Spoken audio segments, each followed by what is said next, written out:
যখন 5 থেকে 6 বছর, তার এতটুকু থেকে মনে আছে, তারপরে বলতে পারবো না। আমরা 6 ভাই বোন, 4 বোন 2 ভাই। সবার বড় এক ভাই, আমার ছোট এক ভাই।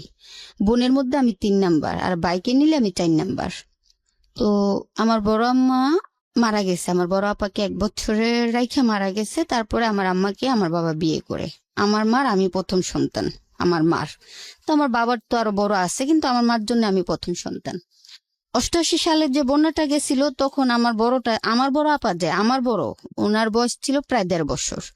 তো ওনার 2 বছর কাছাকাছির পরে আমার আব্বা বিয়ে করে। তারপরে আমি মনে হয় এই 2 বোনে 4-5 বছরে বড় ছোট হমো আর কি। তখন থেকে ভালোই ছিলাম, ছোটকাল থেকে ভালো, মা বাবা ভাই বোন নিয়ে মোটামুটি ভালোই ছিলাম। আমাদের কোনো বাড়িঘর নাই। বাড়িঘর ছিল, আমার আব্বা মানে বিদেশ যাইতে গিয়ে বাড়িঘর সব বেচালাইছিল। তো উনি এমন একটা লোকের কাছে টাকাগুলা দিছে, টাকাগুলা মার খেয়ে গেছে। এই যে মার খাইলো, মানে আমার বাবার জীবনটার ফিরলই না, একবারে শেষ হয়ে গেল। পরে আমার আমার মাকে বিয়ে দিল। বিয়ে দেওয়ার পরে, বিয়ের পরে আমার মাকে নিয়ে শহরে আইসা পড়ে। তা আমি তো তখনও হই নাই, জন্মাই নাই। আমার বড় ভাই বোন, বড় 2 বোন আছে, ভাই আছে।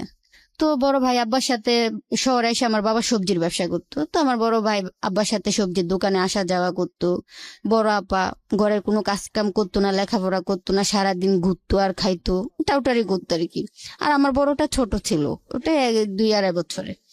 তো বছরখানেক পরে মনে হয় আমি হলাম। হওয়ার পরে তার কিছুদিন পরে, বছর 2 পরে আমি হলাম। তারপরে ভালোই ছিল আমাদের সংসার, তখন আমি কোনো অভাব অনটন বুঝি না, ভালোই ছিল। তো আমার বোনটা কিরকম, উনি আবার খুব হাসি খুশিও, আবার খুব রাগিও।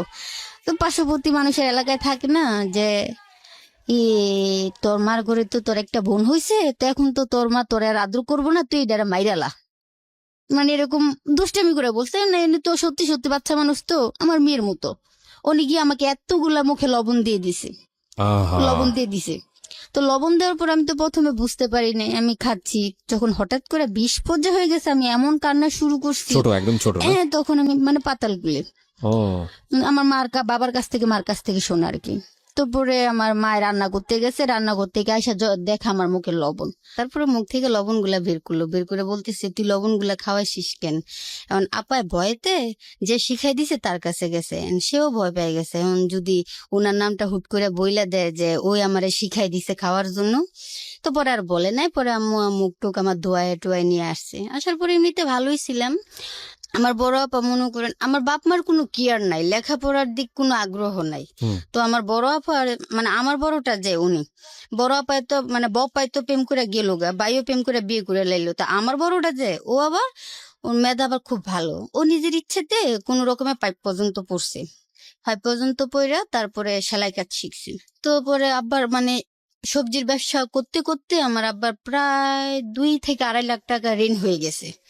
তারপরে এক পর্যায়ে আপা একটা বাসায় কাজ নেওয়ার পরে আপা সারা মাস কাজ করে আব্বাই গিয়ে মাস শেষে বেতনটা নিয়ে আসে।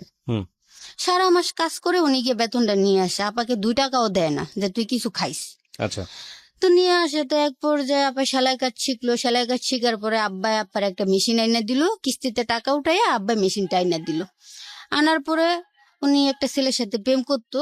তো আমরা তো 4-5 বছরে বড় ছিলাম, তো আবার খুব মিলও ছিল। ঝগড়াঝাটিও হয়তো বেশি, মিলটাও হয়তো বেশি। ওনার খুব মার খাইতাম, আমার বড় বোনের সাথে আমি অনেক মার খাইতাম। ওনার হাতে মার খেয়ে যদি আমার কাছে বিচার দিছে, মাও আমাকে মারতো, উল্টা আমি মার খাইতাম। রাত্রে 2 বোনে জড়াজড়ি করে শুইতাম, আবার ঝগড়াটাও বেশি হইতো ওরকম। তো এক পর্যায়ে তখন সবাই মিলে আমার বোনের বিয়ে ঠিক করলো, আমার বড়টা। এমন একটা ছেলের সাথে বিয়ে দিছে, মানে আমাদের গ্রাম থেকে দূরত্ব প্রায় 1.5 ঘন্টা নৌকা দিয়ে যাইতো। মানুষকে বুঝলেন ভালো না, সেই ক্ষেত্রে মনে আল্লাহ পাক আমার এই শাস্তিগুলা দিতেছে। এভাবে চাইতো যে লোকটার কাছে আমার বোনের বিয়ে হয়েছে, এভাবে চাইতো। আর বাট টেরা ছিল। আমি ওনাকে ভিজলাইতাম, আমি কি এরকম, উনি আমার দিকে তাকাইলে না মাঝে মাঝে বলতাম, দুলাভাই আপনি কিছু দেখেন? তো উনি এতটা কেয়ার করতো না। তারপরে এক পর্যায়ে আমাদের ঘরে অশান্তি, পরে অনেক ঋণ ফিন রেগে গেছে আব্বার। পরে আমাদের পার্শ্ববর্তী এলাকার একটা মহিলা, জুট মিল আছে না, সালার জুট মিল, উনি চাকরি করতো। তো ওই মহিলার সাথে যোগ করে আমার মা চাকরি নিল। চাকরি নেওয়ার পরে তো ওইখানে গিয়ে দেখা আমার মতো মেয়েরা কাজ করে। তো তখন আমার বয়সটা এই 9 থেকে 10 বছরের কাছাকাছি। আমি স্কুল, আমার বড় বোন আবার আমাকে চেষ্টা করছে লেখাপড়া করাইতে, কিন্তু আমার মা বাবার কোনো গুরুত্ব ছিল না। আমাকে বলছে তুই যা স্কুলে লেখাপড়া কর। আমি বই দিলে কি করতাম, গাট্টা ওলারি দিয়ে গাট্টা খাইয়ে লাইতাম, পিঠা খাইয়ে লাইতাম, কিন্তু আমার কোনো শাসন করতো না। ওকে। কোনো শাসন করতো না। আর ছোটবেলা থেকে কি মানে বাইরে বাইরে রাখতে রাখতে মানে একটা দুরন্ত সাহস হয়ে গেছে, মানে কোনো গার্ড পাই নাই ওরকম। তো তারপরে চাকরি করি ওখানে, দিনের ডিউটি 8 ঘন্টা করে ডিউটি ছিল। দিনের ডিউটি করলে পাইতাম 500 টাকার মতো, রাতের ডিউটি করলে 600 টাকার কাছাকাছি পেতাম। তো হঠাৎ তখন একটু ভালোই বড় হয়েছি, পুরোপুরি না, 12-13 বয়স এরকমই, 11-12 হবে। তো পৃথিবীর সমাজটা তো এরকম, ছোট হইলে কি মন তো বাতাসেই বাইরে যায়। তো আমি একটা ছেলেকে পছন্দ করলাম। ও আমার দিকে আরে আরে তাকায়, আমিও তাকাই, আসি যাই। পরে এক পর্যায়ে ওর সাথে কথা বলি, কথা বলার পরে আমারও ভালো লাগে, ওরও ভালো লাগে। প্রায় একটা না আমরা 1.5 বছর শুধু কথাই বলি, অন্য কিছু না। 1.5 বছর কথাই বলি, আসতেছি যাইতেছি। আর আমি ছোটবেলা থেকে কি খুব স্মার্ট ছিলাম, পরিষ্কার পরিচ্ছন্নতা, স্মার্ট, এই জিনিসটা পছন্দ করতাম বেশি। খাসরামি আমার মধ্যে ছিল না। ও চাইতো আরে আরে, আমি ভাবতাম যে ও আমাকে ভালোবাসতো, কিন্তু ওর ভিত্তি যে অন্য কিছু ছিল আমি বুঝি নাই। তো 2 বছর আমার সাথে ভালোই সম্পর্ক ছিল। আমি সপ্তাহে সপ্তাহে বেতন পাইয়া ওরে কিছু দিতাম, আমাদের ঘরে কিছু দিতাম, ওরে খরচ করার জন্য টাকা দিতাম, ওরে রূপার 2টা ব্রেসলেট বানাই দিলাম, ঈদে আমি পাঞ্জাবি দিই, জুতা। ও আমাকে কিছুই দেয় না। আচ্ছা। এক পর্যায়ে নোটিস করি ও আমাকে কিছুই দেয় না, খালি আমিই দিই। তো এখান থেকে বিয়ে দেওয়ার পর আমার বড় বোন আবার আয়সা পড়ছিল। আয়সা ও আবার নিজের মতো গিয়ে আরেকখানে বিয়ে করে নিছে। মানে আমার বড় যে 3টা, ওরা সবাই যার যার মতো করে গিয়ে বিয়ে করে নিছে।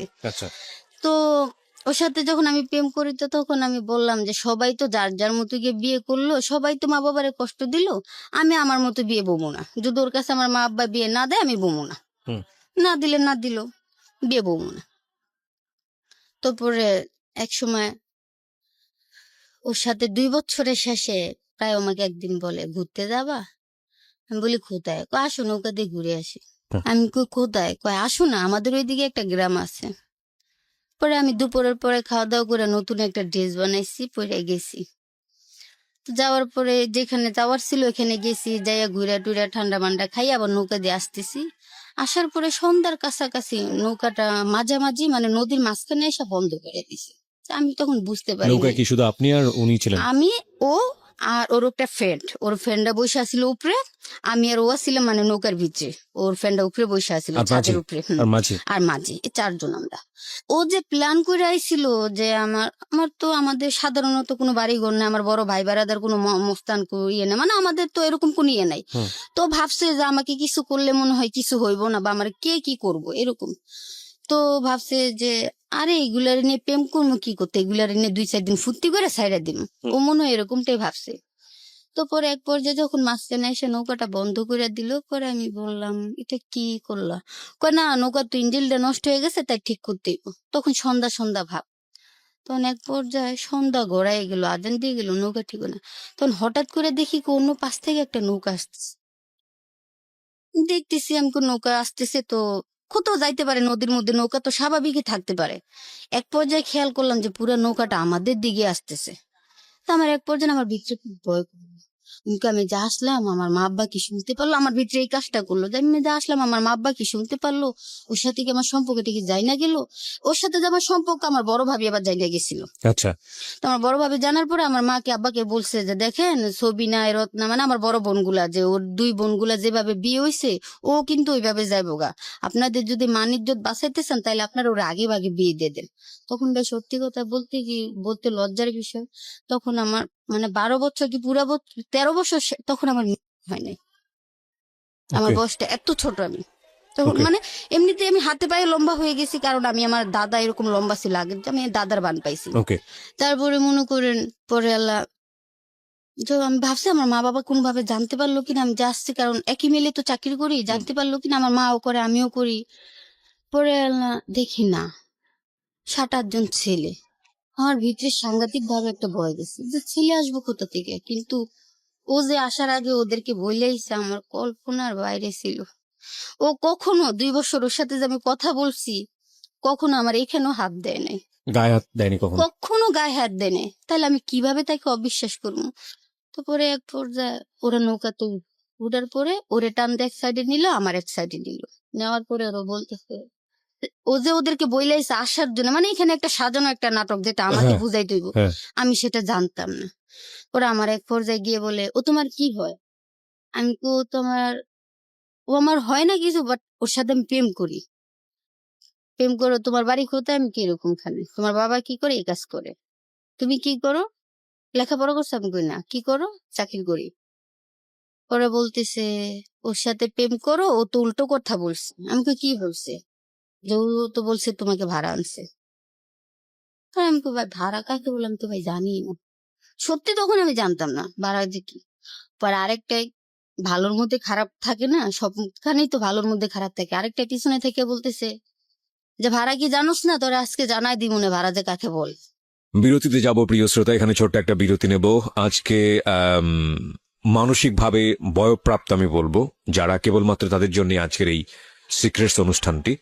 কারণ ঘটনা যা ঘটেছে দীপার সঙ্গে, সেটা যদি শুধু ঘটনা হিসেবে না দেখে একটু ঘটনার ভেতরে গিয়ে একটা মেয়ের মানসিক শারীরিক পরিবর্তন এবং সামাজিকভাবে পারিবারিকভাবে কি পরিমাণ হ্যাসল তাকে পোহায়, চ্যানেলের ঠিকানা সাবস্ক্রাইব করে নোটিফিকেশন অন রাখবেন।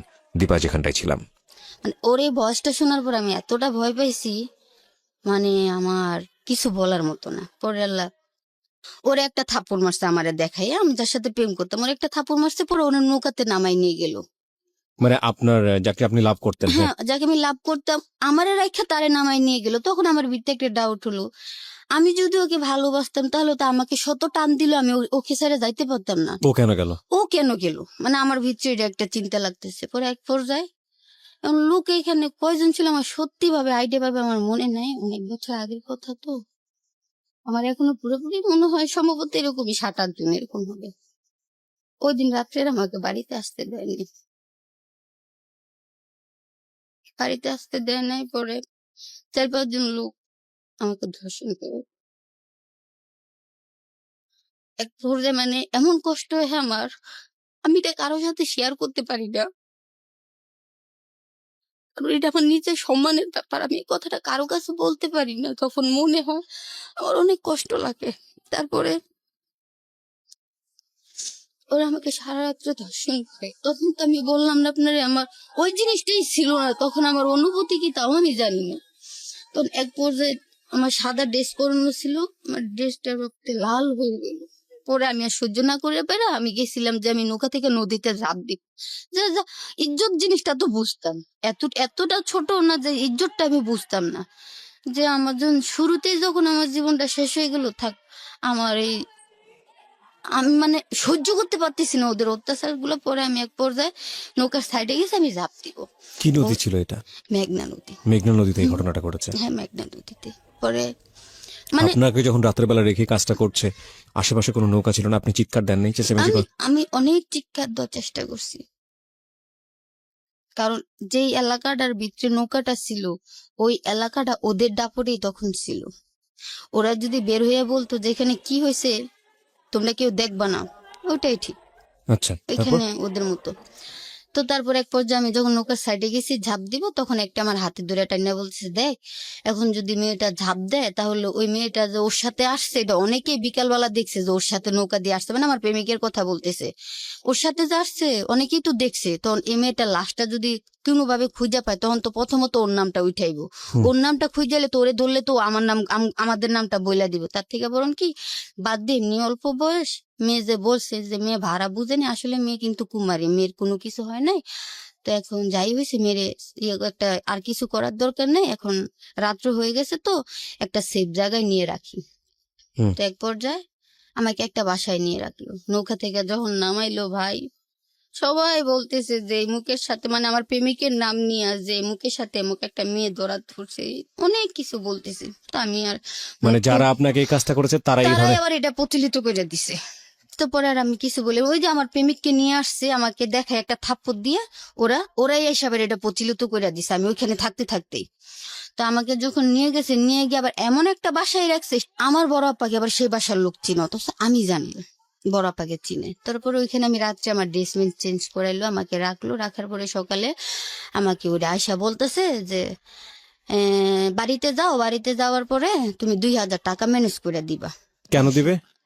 ও তাহলে ওরা কাউকে কিছু বলবে না, আচ্ছা। ওই ভয়টা আমাকে দেখাইলো আর কি, যে তুমি কি চাও তোমার মা বাবার মান ইজ্জত যাও, যদি মান ইজ্জত না যাইতে চাও তাহলে তুমি 2 দিনের ভিতরে আমাকে 2,000 টাকা ভাগ করে দিবা আমাদেরকে।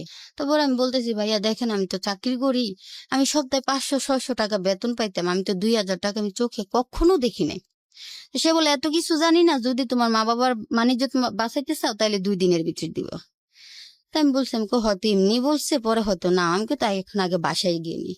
তো আমি ওই রাত্রে আমাকে কিছু ওষুধ টষুধ আইনা দিল, আমি ওগুলা খাইয়া কিছুটা সুস্থ হলাম।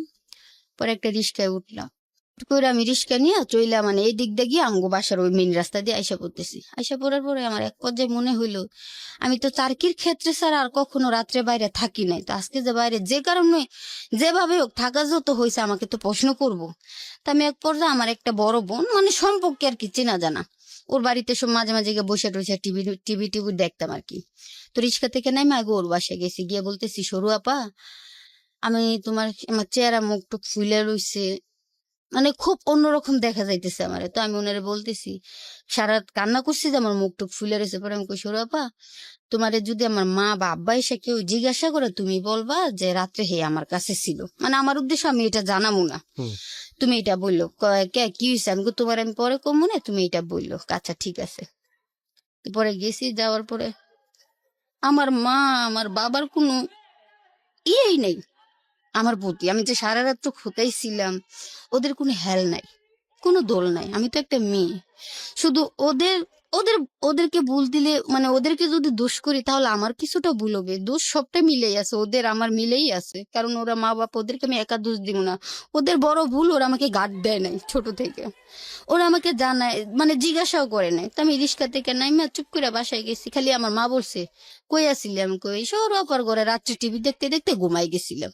কিন্তু আমার চেহারা, একটা মা তো সব বুঝতে পারে না, কিন্তু আমার চেহারা এরকম কেন, কি হয়েছে, উনি আমার কিছুই বলে নাই, আমিও আর কিছু বলিনি।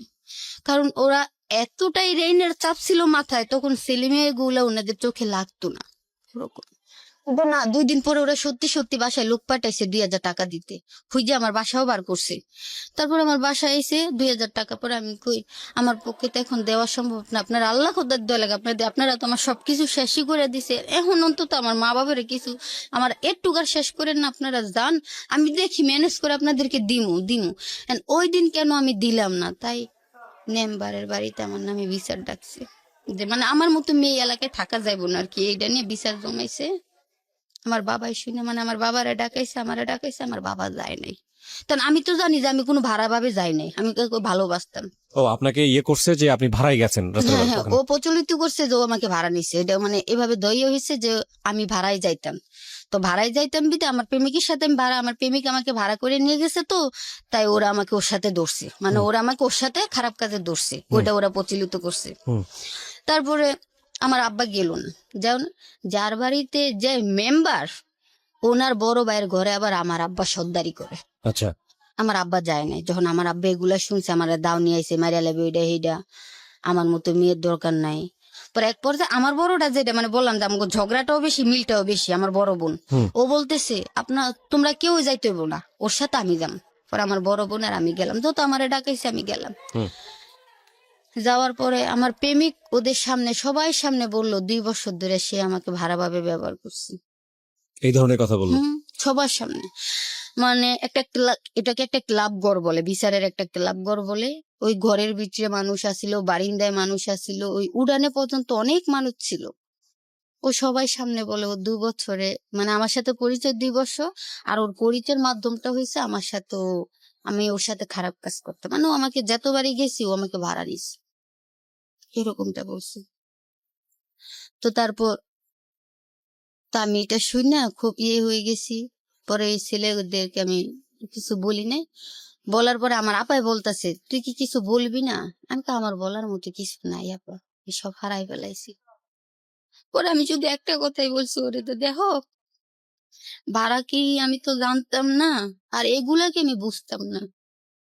আমি গরিব হতে পারি, লেখাপড়া করি না, ঠিক আছে, কিন্তু আমার এই ছোট্ট মনটারে নিয়ে তুমি এইভাবে ছিনিমিনি খেলাটা মনে হয় তোমার উচিত হয় না। তুমি আমাকে ভালো নাই বাঁচতে পারো, একজনকে একজনের পছন্দ নাই হইতে পারে, কিন্তু তাই বলে তুমি আমার জীবনটাকে এভাবে শুরুতেই তছনছ করাটা দেওয়া মনে হয় তোমার উচিত হয় নাই। পরে মেম্বার আমার কয়, হেই মেয়ে ও যদি ভাড়া না নিয়ে থাকে তাহলে ও কি মিথ্যে কথা বলছে? আমাকে দেখেন কাকা একটা কথা কই, ও মিথ্যে বলছে না সত্যি বলছে একমাত্র আমি জানি, আর আমারে যে সৃষ্টিকর্তায় তৈরি করছে এই সৃষ্টিকর্তাই জানো। আপনাদেরকে আর বললাম না। আরেকটা কথা, ও যে আমাকে বললো আমি ভাড়া নিত, আমি এই এলাকায় থাকি, আমি ভাড়া কারে গো আমি আপনার করে বুঝাই দিব, আপনারা পারলে আমার একটা রুম বাঁচিয়ে, মানে রাগের ছোট ফোরা বিটা বইলে ফেলাইছি, বলাটা আমার উচিত হয়নি কিন্তু আমি বলছি। আমি এই এলাকায় থাকিয়া আমি বড় বড় নেতাদের সাথে আকাম কইরা আজকাল যত আমি না কইরা আমার এই দোষের ভাগিটা হইলো, আমি এখন থেকে বড় বড় নেতাগুলোকে আমি আকাম করবো, আপনারা ফাললে আমার একটা নম্বা কই থেকে ছিড়বেন আর ফাললে আমার বাপের একটা ফসল ক্ষতি করবি, এটা আপনি লোক মানে আমি নেম্বারের করলাম যে এটা আপনি লোক আমার বাগিন। আর ওই ফুলা ফাইন্ডেরও কইছি আমাকে 2,000 টাকা চাইছিস না, এই 2,000 টাকা মনে করে 2,000 টাকা আমি তোদের কাছ থেকে কিভাবে যে উসুল করবো তোরা নিজেও জানিস না, কারণ তোরা সেদিন কিছুই পাস নাই, দুইটা মানুষ খালি কথা বলছিলাম, অথচ তোরা এটারে সাজাইলে কি অনেক কিছু। তোরা তো পুরুষ মানুষ, আমি তো একটা মেয়ে মানুষ, তারপরে আমি খুব সাধারণ দরিদ্র একটা ঘরের মেয়ে, আমার জীবনটা এভাবে নষ্ট করাটা তোমাদের উচিত হয়নি।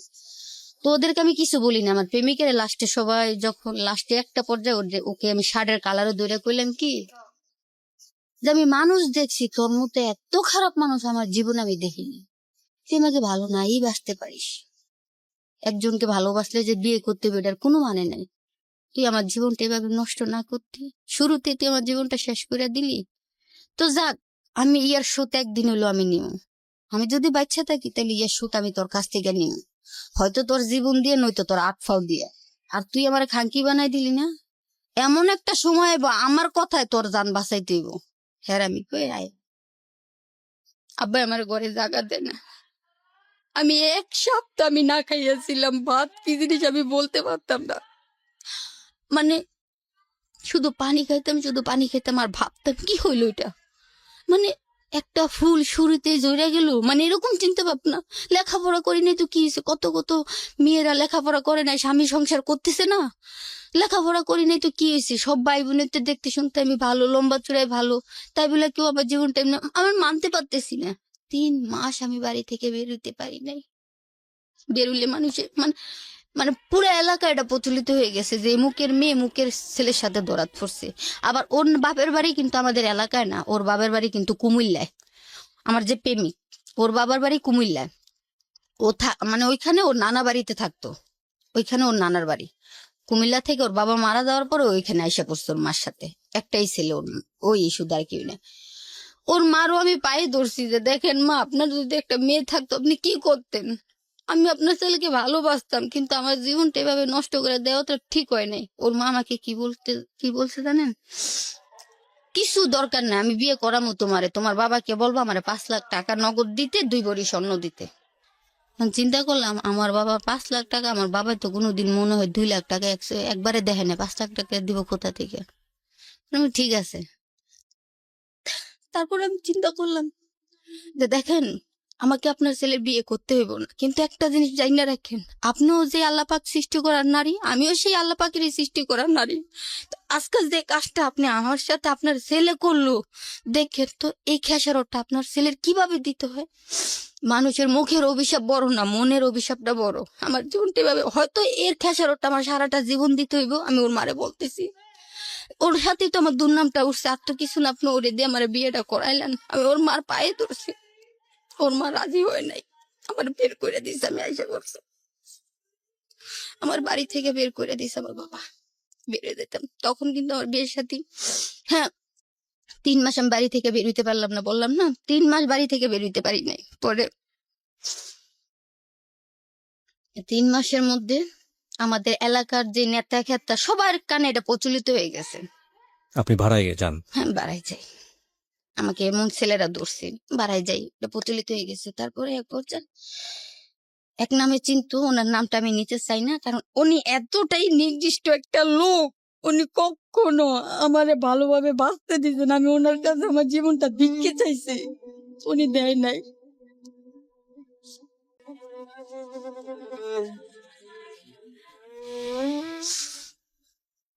শুধু আমি মেয়েটারে নিয়ে আইতাম না, মেয়েটারে নিয়েছি কেন, রাখার মতো মানুষ নেই, কারণ আমি চাই না যে আমার এইসব কথাগুলো আমার মেয়ের ব্রেনটে ঢুকুক। সব আমি ওর সামনে কান্দি না, যখন মনে হয় আমি খুব আড়ালে গিয়ে কান্না করি, ওকে দেখাই আমি কান্না করতে পারি না। পুরা এলাকা মানে ওই গ্রামটাই পুরাটা জেনে গেছে। এলাকা তো পশ্চিমপাড়া, দত্তপাড়া, পূর্বপাড়া, পুরা গ্রামটাই জেনে গেছে। জেনে যাওয়ার পরে 3 মাস আমি বাড়িতে বেরোতে পারি না।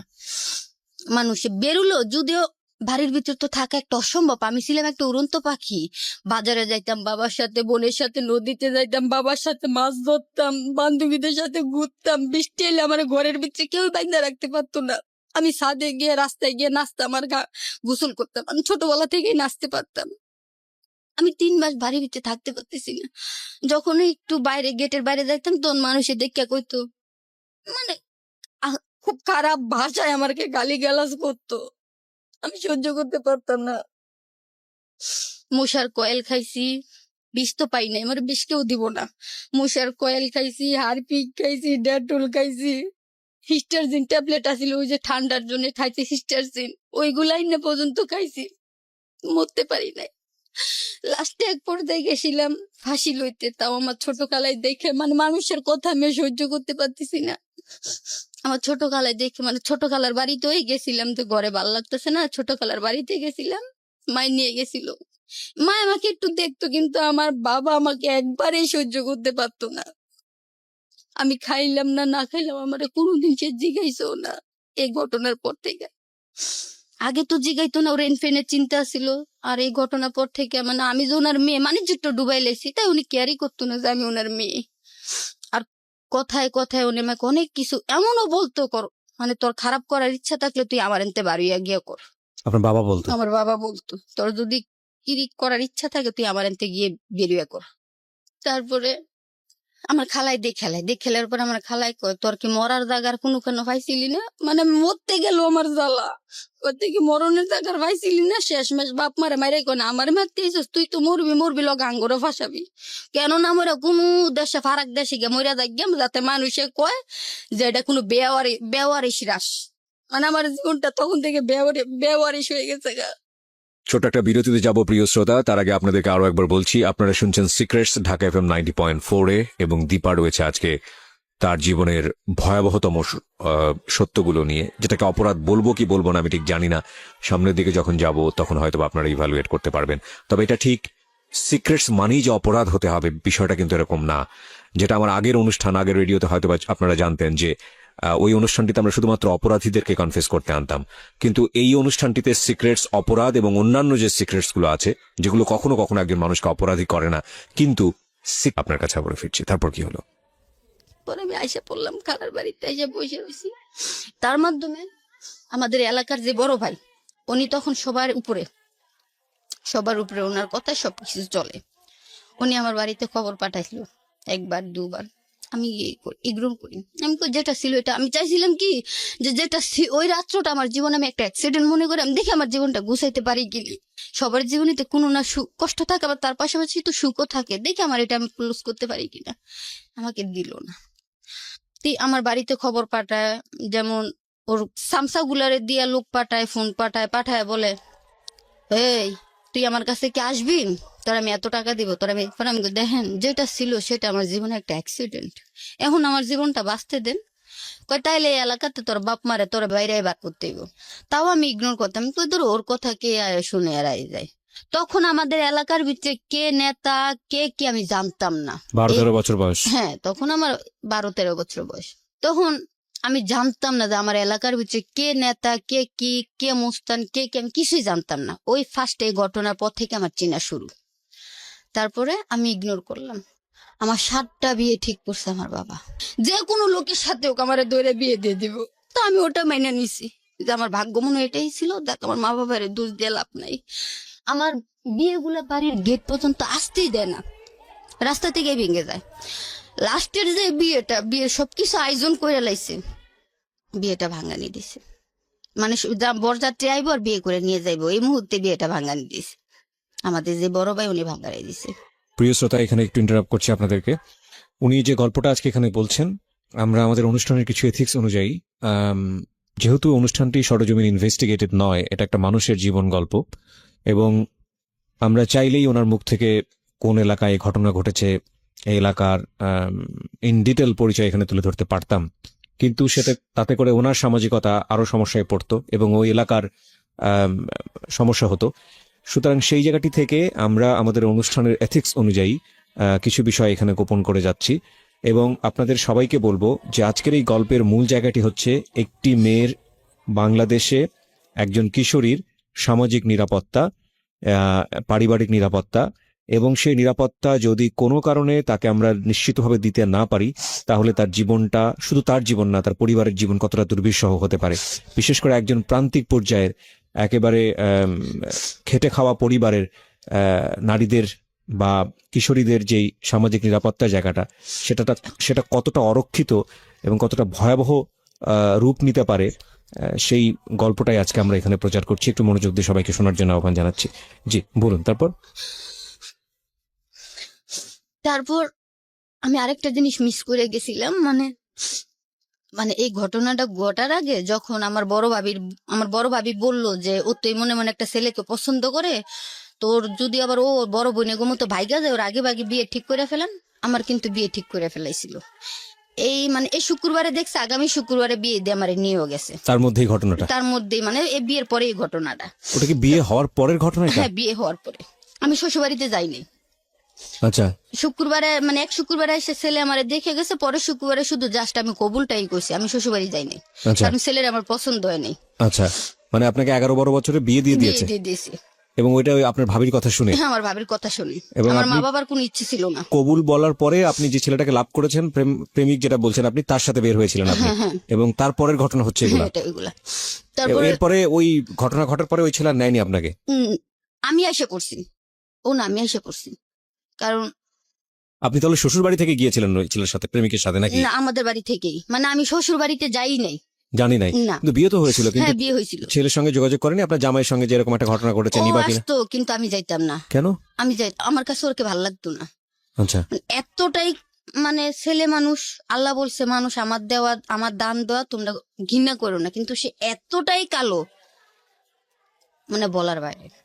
রাত্রের বেলা মনে হইতো কি জানেননি, কারেন্টটা লাইটটা অফ করলে তার চোখ দুইটা দাঁত গুলা ছাড়া আর কিছুই দেখা যেত না, এত কালো।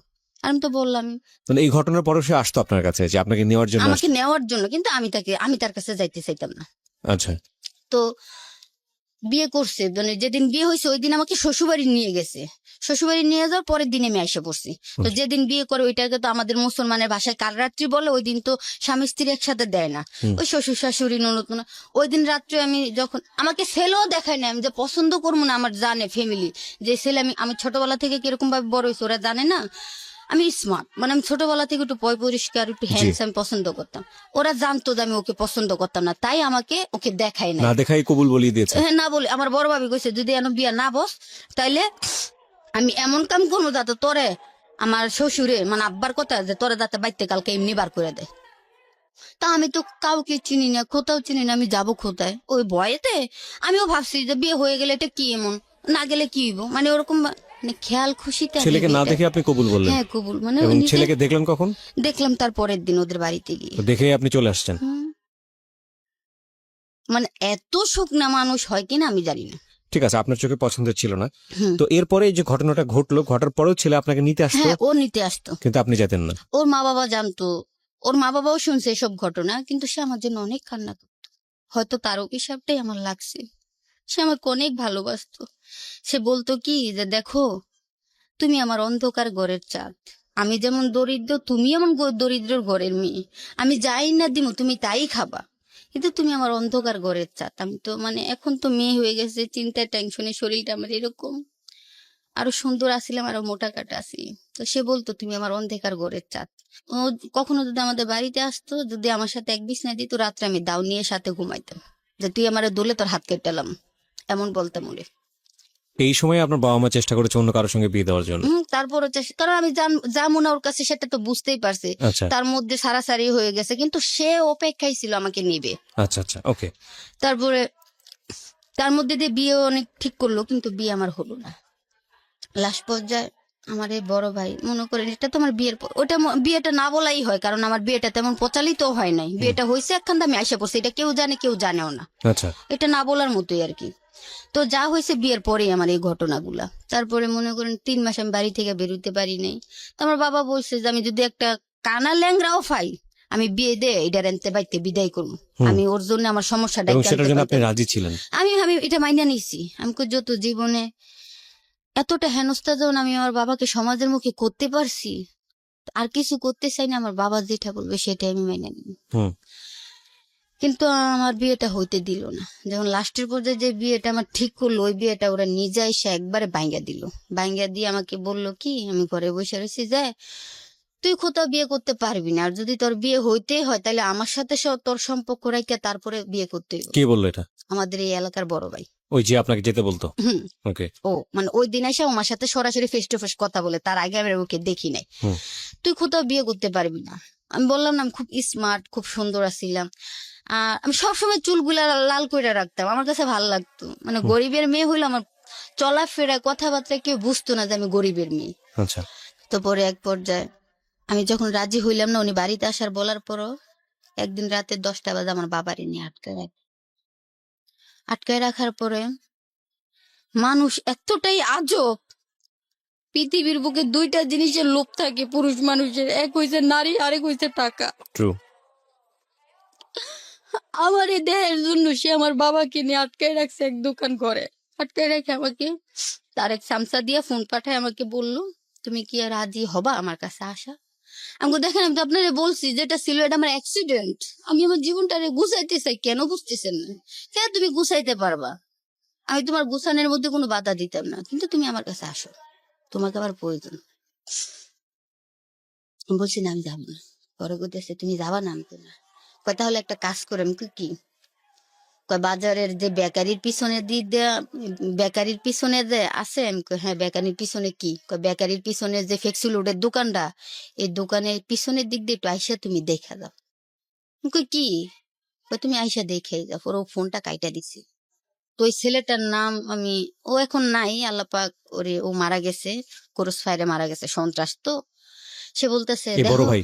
না না, মানে চামচাটা, চামচা। যে যারা ফোন দিয়ে পাঠাইছিল, ওই চামচাটা বলতেছে দেখো তোমার একটা কথা কই, ও খুব রাগী, তুমি এমুকের নাম শুনছো, মানে বড় ভাইয়ের নামটা। নাম তো আমি এমনিতে মানুষের লোক মুখে শুনছি, কোনো তো আমি দেখিনি। উনি সেই লোক। সে দিনের বেলা যে মেয়ে কোনার পছন্দ হইতো, দিনের বেলা হইলো মেয়ের ঘর থেকে নিয়ে এসে পড়তো। মেয়ে গো স্বামী বাইরে থাকতো, ওই ঘরে গিয়ে মেয়েদের সাথে ঘুমাইতো, কেউ কিছু বলতে পারতো। ওনার এতটাই দাপট ছিল। তারপরে আমি গেলাম, গিয়ে দেখি আমার বাবাই তো, মানে আমার বাবা কিভাবে বসায় রাখছে, মানে কোনো দিয়ে বাইন্দা টাইন্দা রাখে নাই, সাধারণত ভাবে বসায় রাখিয়া চাটা খাওয়াইতেছে। এখন মানে আমাকে দেখাইতেছেন, তুমি যদি মানা করো তাইলে আমরা যে কোনো স্টেপ নিব। ওই জন্য আমাকে ডাক্তার মানে নিয়ে, তোমার বাপরে এখানে রাখছি, মানা করলে তারপর স্টেপ নিবে, রাগ পর্যন্ত না? হ্যাঁ ওইটাই আর কি।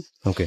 তারপরে যখন আমি দেখলাম, দেখি আমার বাবা খুব ভালোভাবে বসে রয়েছে, ওরা কিছু করতেছে না, আমার বাবারে চাটা খাওয়াইতেছে। আর আমাকে ফোন তো হাতে দিয়ে গেছে একটা আমার সাথে কথা বলার জন্য। এখন বড় ভাই ফোন দিয়ে বলতেছেন তুমি কি বলবা, তোমার কি বলার আছে, তুমি কি আমার সাথে যাবা না আমি কোন স্টেপ নিব? তা আমি তো ছোট কাল থেকে মানে শুনতেছি, যখন তো চোখে তো দেখি না, কিন্তু মানুষের কাছ থেকে তো ওদের নামে অনেক কিছুই শুনলাম।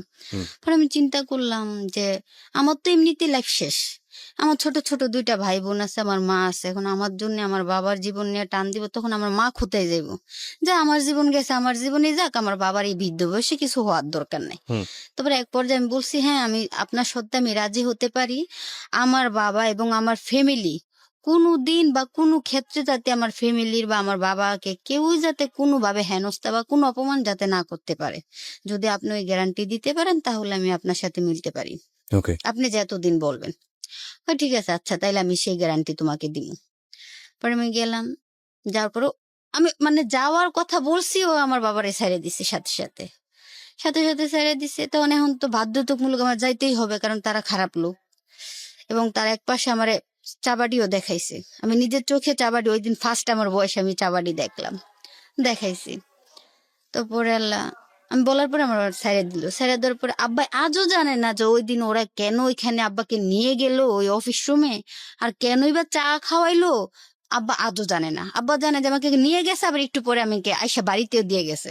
আচ্ছা, আব্বা জানে না যে আমার জন্য। তারপরে আমি এটা বলার পরে আমি তো বললাম আমার ফ্যামিলি থেকে কোনো ঘাট নাই, তেমন কোনো ঘাট দিত না। তারপর আব্বা এটা বলার পরে আমি ওনার সাথে চলে গেলাম। যাওয়ার পরে উনি, ওনার আরো 2টা বন্ধু, আমরা সারা রাত্র নৌকা দিয়ে ঘুরছি। ওই আমার জীবনে ফার্স্ট মনে করেন ইচ্ছাকৃত ভাবে কিছু করা। এটাও ইচ্ছাকৃত বলে না, এটাও অনিচ্ছাকৃত, আপনাকে এক ধরনের বাধ্যই করেছে বলবো আমি। এখন আমি এটা কি বলবো, এটাকে আমি ব্ল্যাকমেইল বলবো না আমি নিজের blackmail, of ইচ্ছাকৃত course. ভাবে বলবো, এটা আমি এটা বুঝতে পারি ব্ল্যাকমেইল এবং না। খুব লম্বা সময় ধরে ব্ল্যাকমেইল। হ্যাঁ, বলেন। তারপরে মনে করেন 3 মাস ধরে আমাকে ব্ল্যাকমেইলটা করা। তারপরে এক এই পর্যায়ে নৌকাতে নিয়ে মানে ফোনের মাধ্যমে রাইট, ফোনে আপনাকে যেভাবে ব্ল্যাকমেইল করে 3 মাস ধরে এটা আপনাকে ট্র্যাপে ফেলে তারপরে রাজি তারপর করিয়েছে। আমাকে রাজি করানো হ্যাঁ। হয়েছে ওইটা। তারপর ওই ফার্স্ট আমি ওই দিন এই ফেন্সিডিল কাকে বলে আমি চোখে দেখলাম, আচ্ছা, বেয়ার কাকে বলে আমি চোখে দেখলাম। হুম। ওই দিন আমাকে ফার্স্ট ফেন্সিডিল খাওয়াইলো, বেয়ার খাওয়াইলো। খাওয়ানোর পর আমি কিছুটা বেঠাল হয়ে গেছি। তারপর আবার কিছুক্ষণ পরে হুশ এলো। তো এরকম করে ওই রাত্রে আমি ছিলাম ওইখানে, ওদের সাথে ছিলাম। তারপরে সকালবেলা আমারে, আর সকাল কিরকম মানে আমি যাই করতাম খুব স্ট্রং থাকতাম, আমি কাউকে বুঝতে দিতাম না যে আমি এই কাজটা করে আইছি। এখনো আমি অন্ধকার হইলে কোথাও থেকে আসতাম না, যখন ভোরের আলো ফুটতো সবাই যাতায়াত করতো ওই 8টা 9টা, যেখানে আমার অনেকে 6টা বাজাইতো ওইখানে আমি 9টা বাজাইতাম কোথাও ওয়েট কইরা, কারণ আমি কাউকে বুঝতে দিতাম না যে আমি এত ভোরবেলা কোথা থেকে আইছি। আমি কোথাও না কোথাও বসেই থাকতাম। তারপরে এক পর্যায়ে আমি বাড়িতে গেছি, যাওয়ার পরে আমার মন মানসিকতা সব চেঞ্জ। পরে বাড়িতে গেছি, যার পরে আমার আম্মা কই আসিলি, আমি কই আর থাকবো, আমারে মেয়ে মনে করো দা আর তোমরা ছেলে মনে করো এটা, আমার এখন যেখানে রাই সেখানেই কাই, আমার এখন এরকম। পরে আমার মা আর কিছু বলে নাই, আমারে কিছু বলে নাই, আব্বা কিছু বলে নাই। তারপর থেকে ওনার খুব একটা কাছের লোক হয়ে গেছে, আমি এতটাই কাছের লোক হয়েছি। এই বড় ভাই? হ্যাঁ, ওই বড় ভাইয়ের আমার কাছে চাবাটি, পিস্তল, কতটুকু এত ছুরি কাছে দিয়ে দিত, এবং আমি চোখে দেখতাম। মানে উনি আমাদের এলাকার একবারে সবার বড়, উনি যা বলতো তাই। উনি এমনকি পুলিশ আইলে ওনার কাছে খবর আইতো, আমরা সেভ করতাম। আমার মারা অনেক সময়, আমার মারা তো আর আমার বিষয়টা জানতো না, ওনার সাথে আমার সম্পর্ক ছিল জানতো না। তো কোনো ক্ষেত্রে আমাদের বাড়ির ভিতরে ঢুকলে তো ওনাকে সাহায্য করতে হইতো, আর যদি ওনাকে ইচ্ছাকৃত ভাবে ধরায় দেয় তাইলে মনে করেন তার পরের দিন অবস্থা খারাপ হয়ে যাবে। তারপরে পিস্তল চাবাটি এগুলো আমার কাছে দিত। আমি কি করতাম, মাটির ঘর ছিল তো, মাটির নিচে এতটুক জায়গা এতটুকু উঁচা করে খোদল করে আমাকে দিত, আমি রাখতাম। আপনাদের বাড়িতে রাখতেন? হ্যাঁ, আমি রাখতাম সেবে। ওই মাটির তলে খোদল করে তার নিচে প্লাস্টিকের কাগজগুলা বিছাইয়া তারপরে মাটির নিচে একটা একটা করে রাখতাম। তারপরে আবার এখানে ওই যে কাঠের টুকরো আছে না, কাঠের টুকরো দিয়ে মানে দরজার মতো মুখ বানাই দিয়ে তার উপরে আবার মাটি দিয়ে সুন্দর করে লেপ দিয়ে রাখতাম। এটা কি আপনার বাড়ি কেউ জানতো নাকি? কেউই জানতো না, শুধু আমি একা। যেখানে আমরা ছিলাম দীপা, তারপর ও দিত, আমি আনতাম, কিন্তু আমি যে খুঁতায় রাখতাম তারা ওটা কেউই জানতো না, ওরাও জানতো না আমি যে খুঁতায় রাখতাম।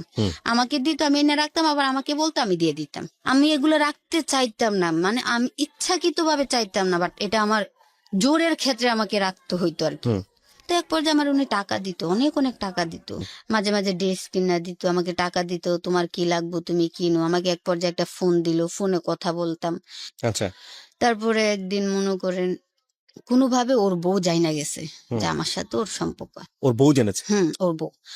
তো আমাদের বাড়িতে তো মনে করেন মোটামুটি ভালোভাবে আমার একটু খুব ইয়ে হয়ে গেছে, আমাকে কেউ কিছু বলতে পারে না, টাকা টাকাও আমি ঘরে দেই। আমি আব্বার একটা কথা বলছি যে আপনি যখন আমাকে ছোটবেলা থেকে কোনো কেয়ার করেন নাই, আর এখন আমি আশা করি আপনারা আমাকে কেয়ার করবেন না, আমার জীবনটাকে আমার মতো কাটাইতে দেন। আমার বাবার এটা বলো।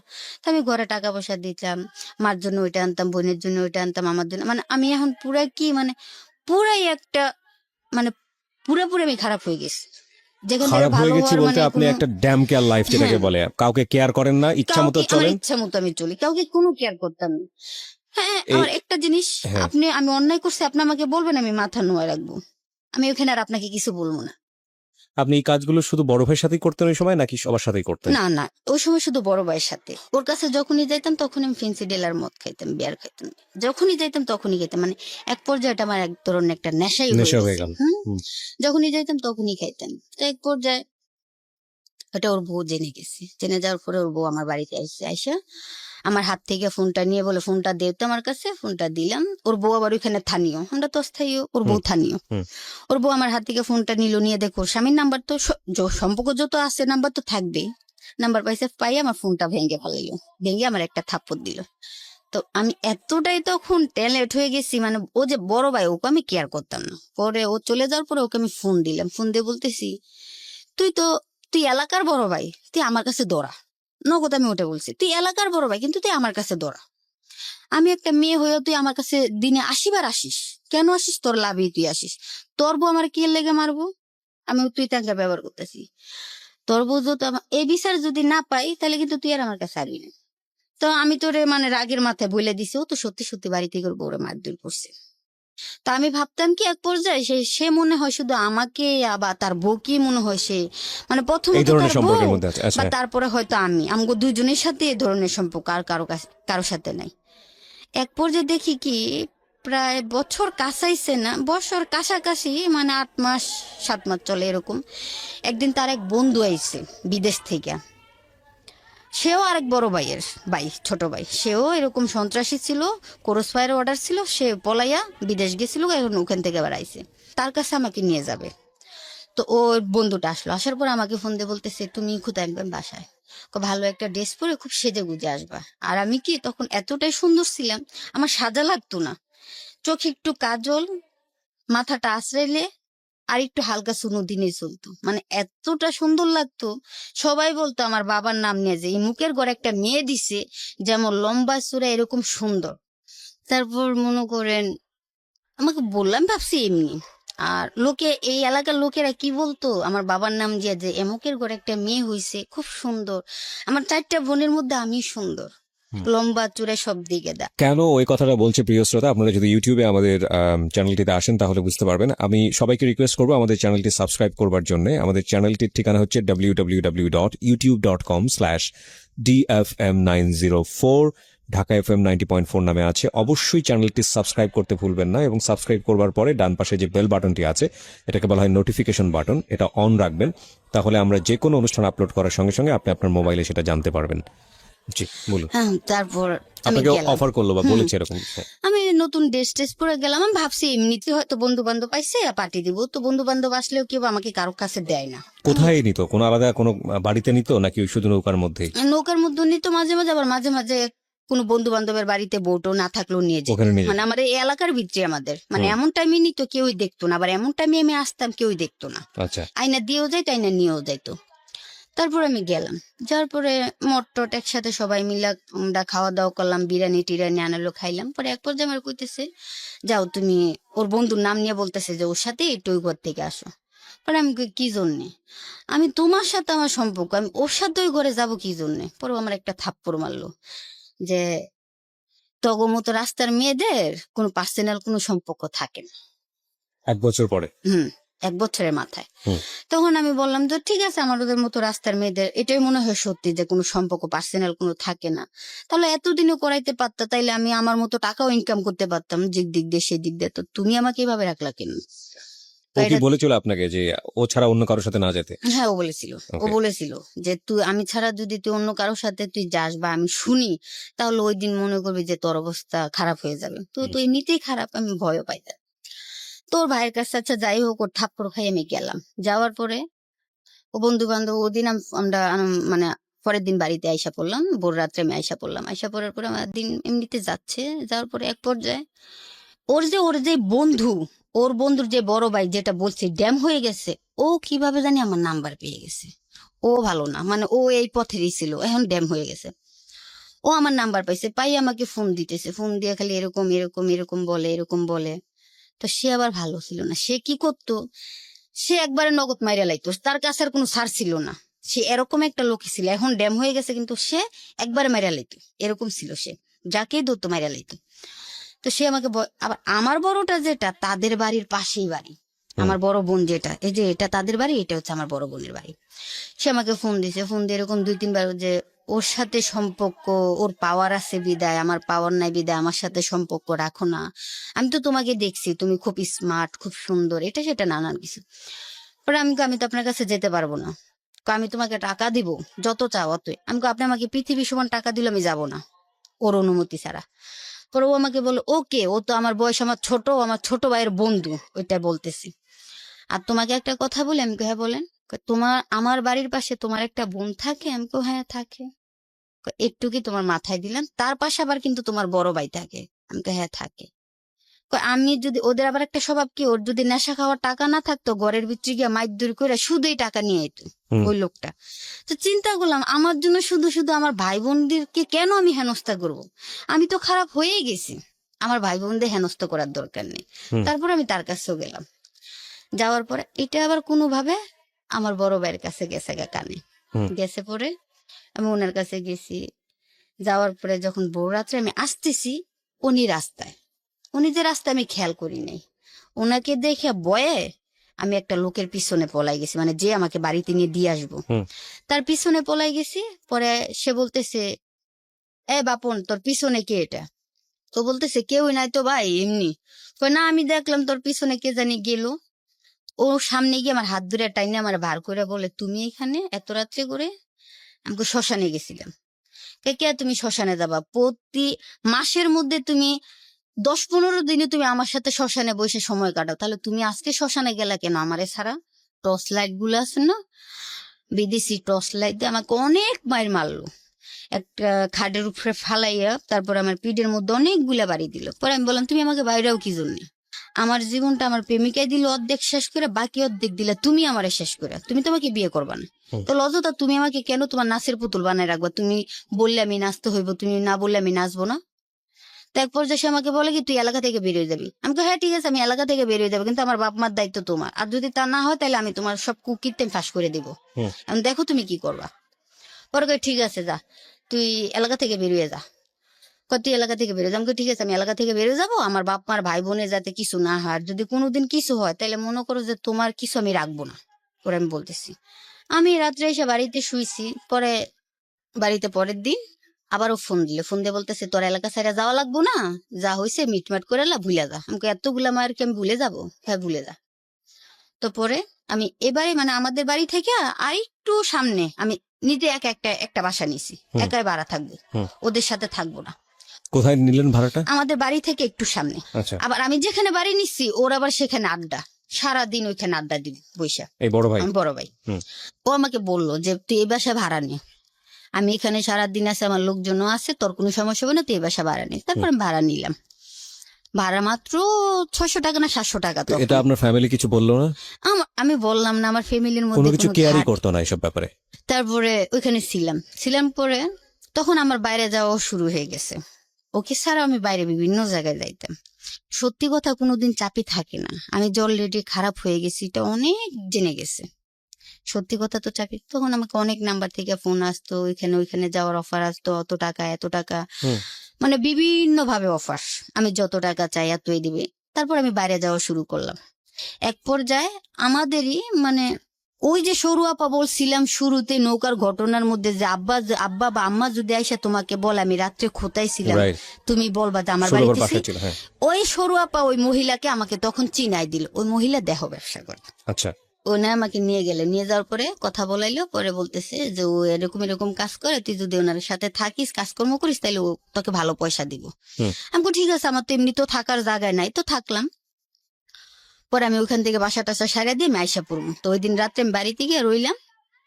থাকার পরে ওরই একটা চামচা আমাকে খুব পছন্দ করতো, মানে বড় ভাইয়ের। তখন মানে বাসা আমি পরের দিন আমু আর কি, বাসা ছাইরা ওই আপার বাড়িতে। হুম। ওর চামচা যে আমাকে পছন্দ করতো, এখন ও তো বলতে সাহস পায় না।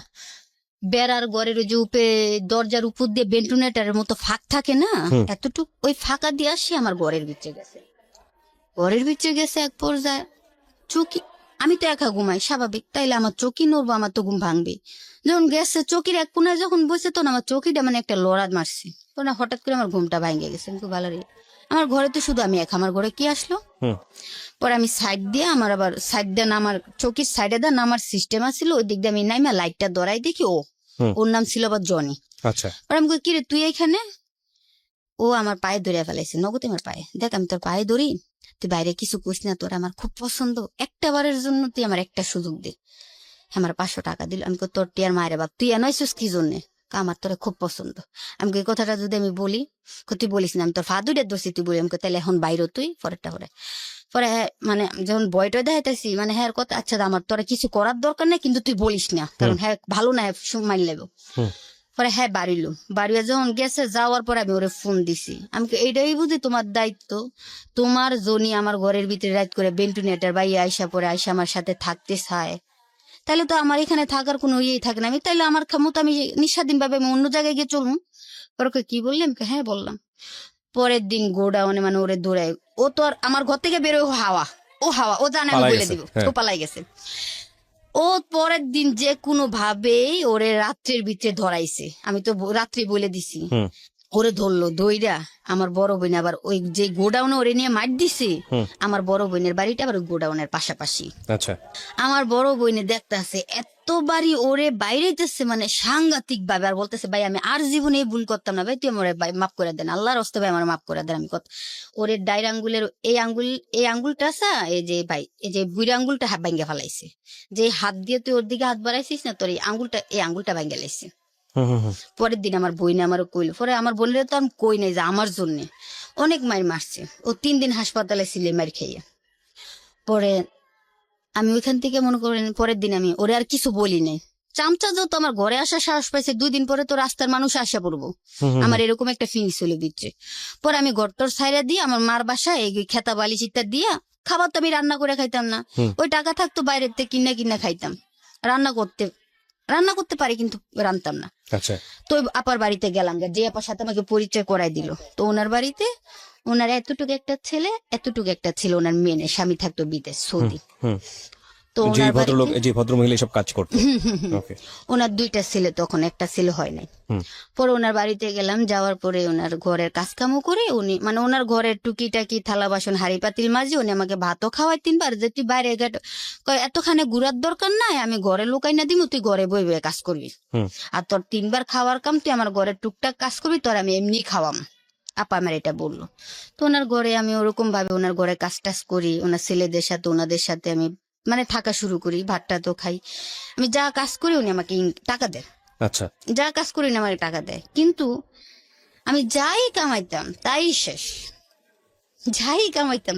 মানে আপনি শেষ করে ফেলতেন? আমি নিজেই কি করতেন ওই সময়? ড্রাগস নিতেন কোনো? ওই আমার নেশা বলতে গেলে ফেন্সিডিল, মদ, গাঁজা, এইগুলো খাইতেন? এইগুলোই খাইতাম। হুম। তো আপার সাথে পরিচয় হওয়ার পরে আপার বাসায় লোকজন আসতো, কাজকর্ম করতাম, তখন কাজের ছিল, দিত 500 টাকা, উনি আমগরে দিত 200 টাকা করে, 5টা কাজ করলে 1000 টাকা। তো অনেক সময় তো দেখা গেছে একটা মানুষের সবসময় পছন্দ করে না, প্রতিদিন 1000 টাকা করে আসতো? প্রতিদিনও আসতো, যখন নতুন নতুন গেছি তখন আরো বেশিও আসতো, যখন প্রথমবার যখন ওনার বাসায় গেছি তখন তো ওনার বাসায় তো আমি নতুন, হুম।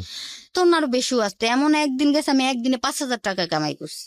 বিরতি নেব প্রিয় শ্রোতা এই জায়গাটিতে। আমরা যেখানটা এসে দাঁড়িয়েছি নোটিফিকেশন অন রাখবেন। দীপা যেখানটায় ছিলাম। তারপরে ওই টাকা নিয়ে মন করেন আমি মদ খাইতাম, কি করবো, আমি কারে দিব? ছোট একটা বোন ছিল, ওর আবার খুব কেয়ার করতাম, ওর জন্য ওইটা কিনতাম, ওর জন্য ওইটা কিনতাম, মার জন্য এটা কিনতাম, মারে নিয়ে 1000 টাকা 500 টাকা দিয়ে দিতাম। বাবার কাছে যাইতে সাহস পাইতাম না, যে বাবা তো সবই জানে আমার সম্বন্ধে, উনি আমার জন্ম দিছে, অথচ ওনার কাছে গিয়ে আমি দাঁড়ামু, আব্বু বাবাই তো সব জানে, মানে দাঁড়ানোর মতো সাহসটা আমার নাই, বাবার সামনে আর যাইতাম না কখনো। এক পর্যায়ে ওই যেখানে আমার আপা যে বাড়িতে আমি ছিলাম ওইখানে আরেকটু ব্যাক সাইডে আমাদের যে মেয়র এলাকা ছিল, ওইখান থেকে 5 টাকা ভাড়া লাগে। হুম। ওই আপার বাড়িতে একটা লোক আসতো, ওনার সাথে আমার কোনোভাবে মানে সম্পর্ক হয়ে গেল এই ক্ষেত্রে। তো উনি ওনার কথাবার্তা আমার ভালো লাগতো, তো ওনার সাথে পরিচয় হয়েছে, হওয়ার পরে উনি আমাকে মাঝে মাঝে ফোন দিত। ওদের খুব একটা সুন্দর জায়গা আছে, খোলা আকাশের নিচে একটা মাঠের মতো, ওইখানে ওরা মানে আড্ডা দিত প্রতিদিন রাত্রে। হুম। তো ওরা ফোন দিত, ফোন দিলে ওদের সাথে ওইখানে গিয়ে গিয়ে আমি আড্ডা মারতাম। আমি তো নাচতে পারতাম খুব ছোটবেলা থেকেই। তো ওদের একটা বন্ধু ছিল, সে আবার গান করতো, তো সে যদি গিটার নিয়ে গান করতো আমি সুন্দর নাচতাম। তো নাচতে আমি মদ খাইতাম ওদের সাথে বসে, বিয়ার খাইতাম, তারপরে গাঁজা খাইতাম, এগুলা খাই আমি ওদের সাথে, মানে আমি যে কোন দুনিয়ায় হারিয়ে যেতাম আমি নিজেও জানতাম না, ওদের সাথে আমি নাচতাম। তো ওরা তো আর আমাকে মন চাইলে টাকা দিত, না মন চাইলে না দিত, ওরা তো আমি মেয়ে আর ওরা পুরুষ, কেন তো নেবে সেটা তো জানেনি। ওরা ফোন দিত, আমি গিয়েও পার্টি টাটি মানে আনন্দ ছবি করতাম, এটুকুই। এইভাবে দিন আমার কাটতেছি। হুম। তারপরে এক পর্যায়ে মনে করেন আমি আমাদের ওইখানে থেকে ঢাকায়ও আসা শুরু করি, ঢাকায়ও আসি বন্ধু বান্ধবের সাথে, নানান জায়গায় ঘুরি। কক্সবাজার গেলাম। মানে আপনার এলাকা থেকে ঢাকা পর্যন্ত লোকজন জেনে গেছে? মানে মানে আমি ঘুরতে আসতাম আর কি, আচ্ছা। বন্ধু বান্ধবের সাথে, বা ঢাকা পর্যন্ত আসতাম। হুম। তারপরে ওই আপার মাধ্যমে ঢাকায় আবার আরেকটা আপা ছিল, সেও এরকম কাজ করতো ঢাকায়। তো ওই আপা ওকে ফোন নাম্বার দিল, দিয়ে বলছে যে আমার কাছে এরকম এরকম একটা মেয়ে আছে, অল্প বয়স, ছোট, ও খুব মানে ওর প্রশংসা সবাই করো, খুব ভালো ব্যবহার আচারও ভালো, সব দিকেই ভালো। কত বলো তাইলে আমার এনে পাঠাই দিও। তো এমনিতে তো আমার বন্ধু বান্ধবের সাথে আমি ঢাকায় আসতাম যাইতাম। জি। তো ওই আপার বাড়িতে আমাকে বললো, ঠিকানা দিয়ে দিল, আমি আসলাম, আইসা পরে ফোন দিলাম। তো আপার বাড়িতে কিছুদিন ছিলাম, এখন এইভাবেই কাটতেছে, ওই আপার বাড়িতে ওই আপার বাড়িতে এমনি কাটতেছে, আইতেছি যাইতেছি। তো টাকা পয়সা তো যা কামাই তাই শেষ করি, যা কামাই তাই শেষ করি, মানে ওই যে এসব টাকা যেভাবে আসে ওইভাবেই যায়। হুম।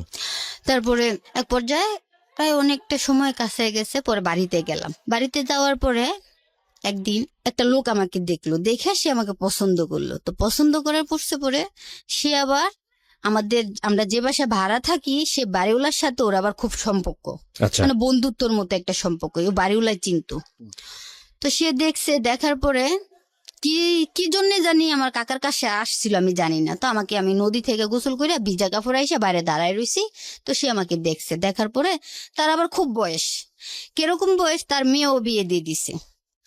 তো কারো হয়েছে কপাল দোষ, কারো হয়েছে চক্ষু দোষ, তারা ছিল চক্ষু দোষ। তো সে এক পর্যায়ে কাকারে কইতেছে, কই মেয়েটা কে? তো কাকাই কইলে, এই মেয়েটা আমগো বাড়িতে, ওর মা আব্বা ভাড়া থাকে। কই মেয়েটাকে আমার কাছে বিয়ে দেব? কয় তোমার কাছে তো দেবো, তোমার যে টাকা পয়সা আছে, সম্পদ আছে, ওগুলা বড় কথা না। ওর মা বাবারে যদি কিছু টাকা দাও, তাইলে ওর মা বাবা এমনি বিয়ে দিয়ে দিব, এমনি বিয়ে দিয়ে দিব, কিছু Okay. চাইবো না। তো পরে মনে করেন যে আমি তো আর লোকটাকে দেখি নাই। পরে বাড়িতে যখন আমি কাপড় চোপড় খোয়াই যখন ঘরের ভিতরে গেলাম, যাওয়ার পরে দেখি লোকটা আমার কাকার ঘরে এসে বসে রয়েছে, আমাদের ঘরে না, কাকার ঘরে বসে কথা বলতেছে। জি। এক দৃষ্টিতে লোকটা আমারে দেখতেছে, তাকে আমি এতটা আর খেয়াল করি না। পরে আমার কাকা আব্বারে ডাক দিল, ডাক দিয়ে কইতেছে, বাই হুইনা যাও। কই কি? তোমার মাইয়ারে বিয়া দিবা?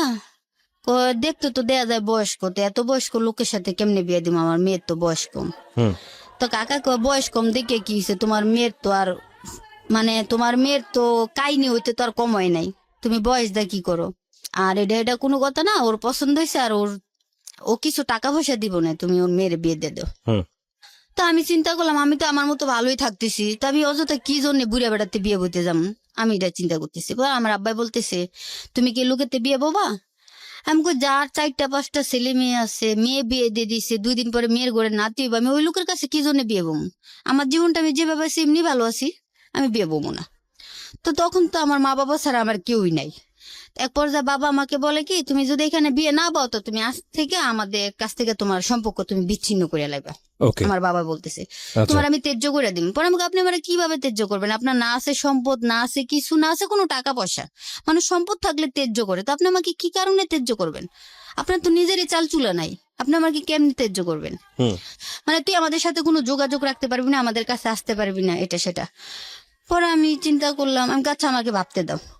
তো আমি চিন্তা করলাম যে আজকে এই লোকের কাছে যদি বাবা টাকা নিয়ে আমাকে বিয়ে দেয়, তাহলে এটা বিয়ে হবে না, অলরেডি আমাকে বিক্রি করা দেওয়া হইব। আমি এটা চিন্তা করতেছি, যত বিয়ে কথা, তাইলে বাবার আমার কথা সে করে বালি, আমার কথা আমি ওনার আশায় বালি ফালাম। আমি নিজে পরে ইচ্ছে করে ওর লোকের সাথে চলে গেছি, যে লোকের কথা বিয়ের কথা বলছে, আমি নিজে ইচ্ছে করে চলে গেছি। যাওয়ার পরে ওদের বাড়িতে গেছি, তখনও বিয়ে হয় নাই, ওদের বাড়িতে গেছি। যাওয়ার পরে ওদের বাড়িতেই এলাকার কাজী দিয়ে আমার সাথে ওনার বিয়ে পড়াইলো, 50,000 টাকা কাবিন দিয়ে আমার সাথে ওনার বিয়ে পড়াইলো। মানে বিষয়টা হচ্ছে যাতে আপনার বাবাকে পয়সা দিতে না পারে, সেই কারণে আপনি কাজ আমি করেছেন। সেটা সহ্য করতে পারি না, তাই আচ্ছা, জন্য। আচ্ছা। এমনি তো শেষ, তুমিও বাবা আরো শেষ করে মানে দিবা, তুমি বাবা হয়েও আমাকে বিক্রি করবা, বিক্রি করবা। এটা যাতে না হয় সেজন্য আপনি নিজে আমি গেছেন। নিজে ইচ্ছে করে চলে গেলাম। টাকা দেওয়ার সম্ভাবনা কি ছিল? হ্যাঁ ছিল, আমি নিজে দেখছি সে 20,000 টাকা হাতে নিয়ে বসে আছে, সে আমাকে বিয়ে করবে, ওই লোক আমাকে বিয়ে করবে। এবং আমার বাবা যদি মানা করে, ওই লোক আসছিল আবার মাদক ব্যবসায়ী, আচ্ছা। ওই লোক বাড়িটা আসছিল বর্ডার সাইড, মাদক ব্যবসায়িক আসছিল। তো ওই লোকের এমনটাই নিয়ত ছিল, যদি আমার বাবা টাকা দেওয়ার পরও মানা করে, তাইলে আমাকে উঠে যাওয়ার চিন্তা ভাবনা করবে ওকে, ওই লোক। তো আপনি গেলেন, যাওয়ার পরে বিয়েও করলেন? হ্যাঁ যাইলাম, যাওয়ার পর ওদের বাড়িতে যাইতে যাইতে আমার রাত্র 12টা বাজে গেল। যাওয়ার পর ওদের বাড়িতে গেলাম, ওনার বর্তমানে বউ পাইছি গিয়ে আমি একটা। ওনারাদের আবার একটা অভ্যাস কি, ওই লোকে আমারে ছাড়াও আরো 6-7টা বিয়ে করছে, আমারে ছাড়া।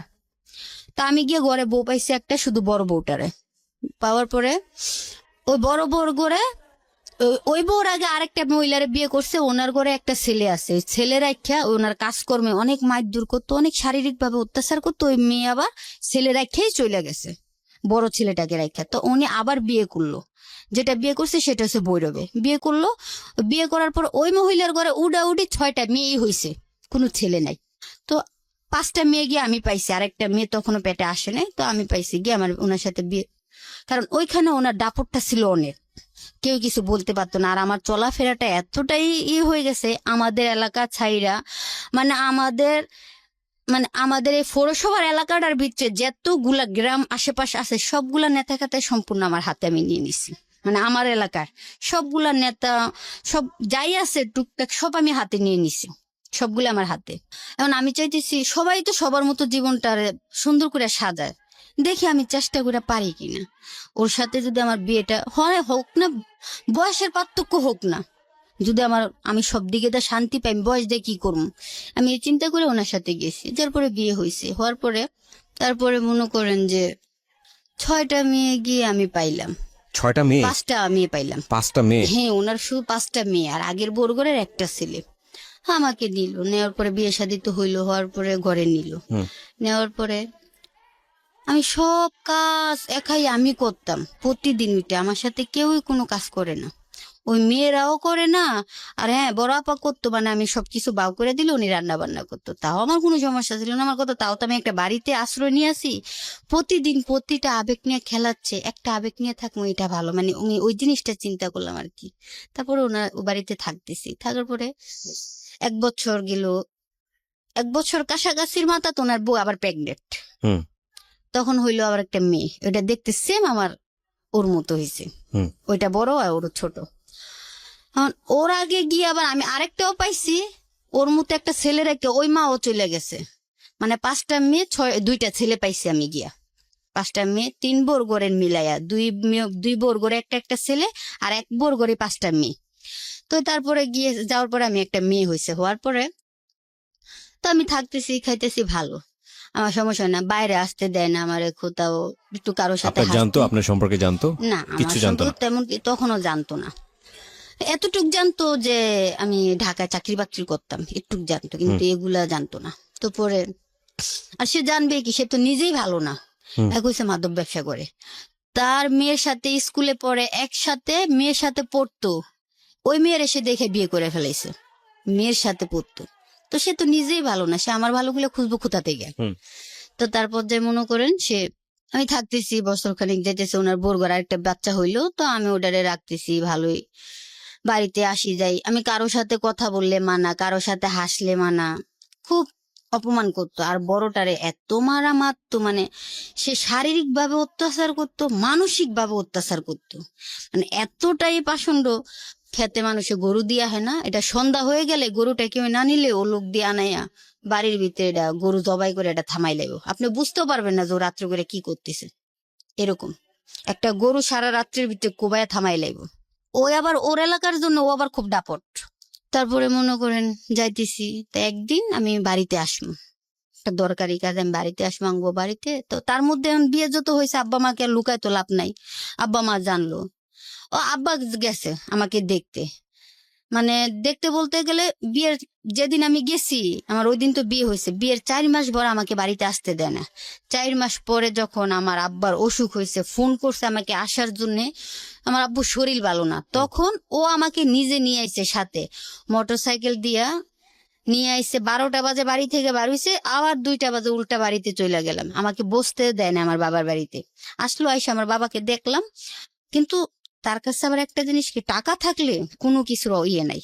যাওয়ার পরে এমনিতে আমার বাবা মার সাথে কথাবার্তা, আমার বাবা মা আসা যাওয়া করে, আমার বাবা গেলে 2-4-5 হাজার 10,000 টাকা দিয়ে দেয়, আমার মায় গেলেও 1-2 হাজার টাকা দিয়ে দেয়। কিন্তু তগরে যে দেয়, তোরা কিছু দিবি না, ওরা কি আমার বাবার বাড়ি থেকে ওদেরকে কিছুই দেয় না, না দেয় বাচ্চা কাচ্চা করে। মেয়ে শ্বশুর বাড়ির জামাই বুইরা হোক, তাও তো জামাই, তো ওরা জামাইরেও কিছু দেয় না। আমারে তো বাড়িতে এগুলা বলে না, আমি এগুলা নিয়ে কিছু হেলদোল করি না। তারপরে মনে করেন যে একদিন মনে করেন আমি বাড়িতে গেছি, তো বাড়ি থেকে আস্তে আস্তে আমার দেরি হয়ে গেছে, রাস্তায় গাড়ি নষ্ট হয়ে গেছে, মানে আমাদের দেশে আসমু, দেশে আসার ওদের বাড়িতে যাওয়ার পথে গাড়ি নষ্ট হয়ে গেছে। গাড়ি নষ্ট হয়ে গেছে পরে যেখানে মনে করেন 3 ঘন্টা লাগবে সেখানে রাতের 11টা বাজে গেছে। তো সে তো মনে করেন রাস্তায় 4-5 জন লোক নিয়ে বসে অপেক্ষা করতেছে আমি কখন বাড়িতে ফিরবো। তো আমার ভিতরে দেরি হয়েছে, বিদে আমি বাসায় গেছি। পরে তার তো আবার ওই এলাকায় বললাম না খুব ডাপট, কেউ কিছু তার বড় ভাইরাই কিছু বলতে পারে না। তো আমি রাত্রে যাওয়ার পরে সবাইরে খাওয়ায় টাওয়ায় ঘরের ভিতরে দিয়া কেসি গেট বাইরে দা তালা লাগাইয়া ওর বড় বোনের ঘরের ভিতরে আমার মানে আমার নুনাসে ঘরের ভিতরে ঘুমাই লইছে, বাইরে দা তালা লাগাইয়া উডানের মধ্যে ফাঁকা উডানে সে আমারে হকিস্টি দিয়া বাইরে আইছে। আমি কি জন্য দেরি করছি, কার সাথে গেছি, কোথায় গেছি, আদৌ আমি কোথাও যাইনি। কিন্তু সে বিশ্বাসই করতেছে না যে আমি কোথাও গেছি না। আমি বলছি যে আমার জন্মের পরে আমার ভাগ্যে বিধিয়ে যা লিখছে তাই হইতেছে, তোমারে দোষ দিয়ে লাভ নাই। তো মারলো, মারার পরে আমি ল্যাংড়াইতে ঘরে গেলাম। পরের দিন পাও আমার এত পরিমাণ ফুলছে। হকিস্টির বাড়ি, আমার জীবনে তো হকিস্টির নাম শুনছি দেখি নাই, ও আমারে দেখাইলো হকিস্টি। এবং সে মাত্র কি দিয়ে, এই হকিস্টি দিয়া, কারেন্টের তার দিয়া, ছোট ছোট চায়না কুড়াল আছে না, চায়না কুড়াল দিয়া মাত্র। এগুলা তার বিছনার নিচে সবসময় থাকতো। তারপরে আমি যাওয়ার পরে বছর খানিক হয়ে গেছে, সে আরেকটা মেয়েকে আবার বিয়ে করে আনছে।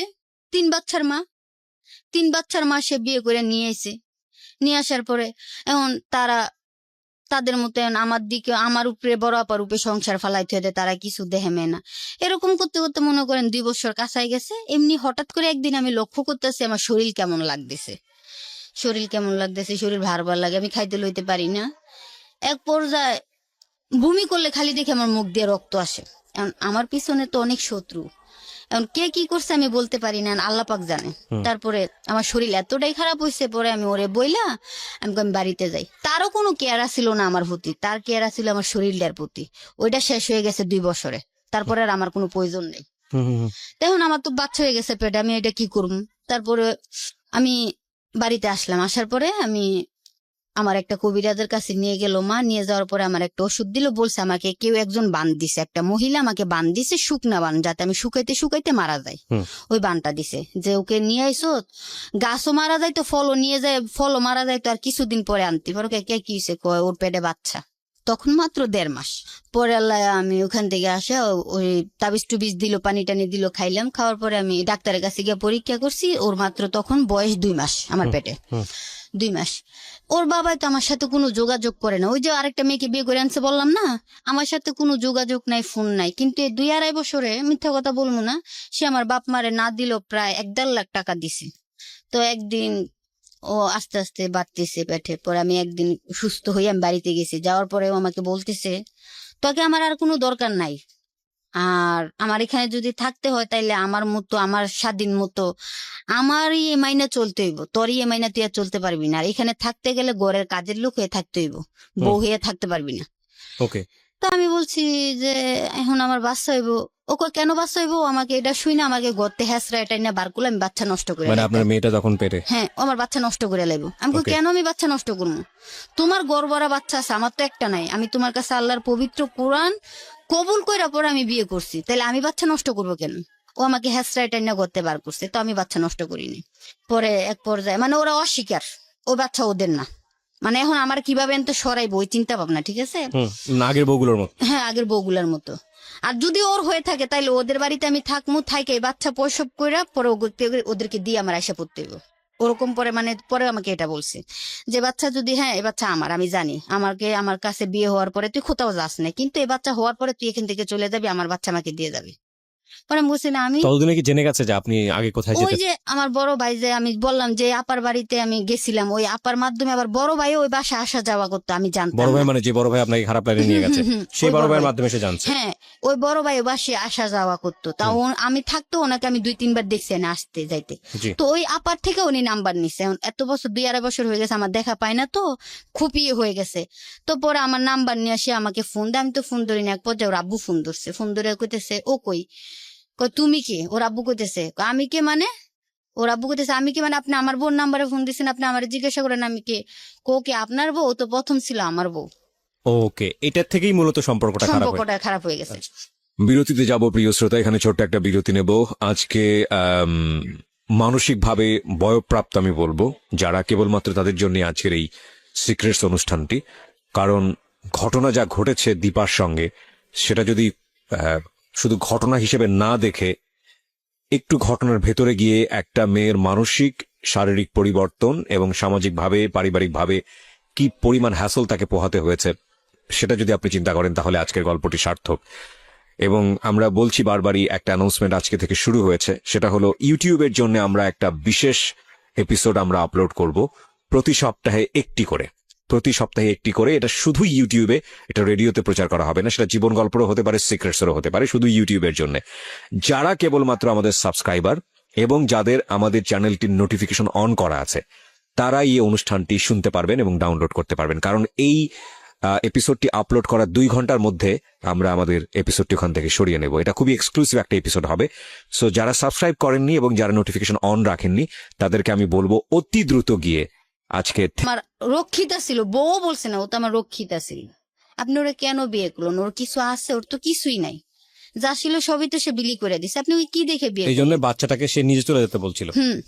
পরে সে এটা বইলা সে ফোনটা রেকর্ড করছে, ওইগুলা যে বলছে রেকর্ড করছে, কইরা আমাকে শোনাইছে। শোনানোর পরে আমি বলছি আমি পরে ওর কাছে সত্যি বলছি যে এরকম এরকম ওর সাথে আমার একসময় সম্পর্ক ছিল, মানে ওই পার্টগুলো আর বলি না, শুধু ওর সাথে সম্পর্ক ছিল আমি এটা বলছি যে ওর সাথে আমার এক সালে প্রেমের সম্পর্ক ছিল, প্রেমের থেকে আস্তে আস্তে গভীরতায় গেছে গা, তো এরকম কিছু না। কিন্তু সে বলছে যে হ্যাঁ বাচ্চা আমার, আমি জানি, মানে ওর আব্বু বলতেছে বাচ্চা আমার, কিন্তু আমি তোকে নিয়ে আর সংসার করতে পারবো না, কারণ আমার অভ্যাসটাই এরকম। কারো হয়েছে কপাল দোষ আর কেউ হয়েছে চক্ষু দোষ, ওর হয়েছে চক্ষু দোষ। ও বলতেছে তোমার উপরে থেকে আমার মন উঠে গেছে, 2-2.5 বছরে যা ছিল আমার সব নেওয়া হয়ে গেছে, এখন তুমি আমার এখানে থাকতে গেলে শুধু কাজের মেয়ের পরিচয় থাকতে পারবা, আমি তোমাকে ডিভোর্স দিয়ে দিব। আর যদি তুমি মনে করো যে বাচ্চা তুমি রাখবা, তাহলে তোমার পরিচয় তুমি বাচ্চা রাখতে পারবা, কিন্তু আমার বাড়িতে নিয়ে রাখতে পারবা না। আর বাচ্চা আমার বাড়িতে রাখা তারপরে তুমি বের হয়ে যাবা, যত বাচ্চা আমার বাচ্চা আমি রাখা দিবি, তুমি বের হয়ে যাবা, এই পর্যন্ত তুমি এনেই থাকবা, আমার বাচ্চা না হওয়া পর্যন্ত তুমি এখানে থাকবা।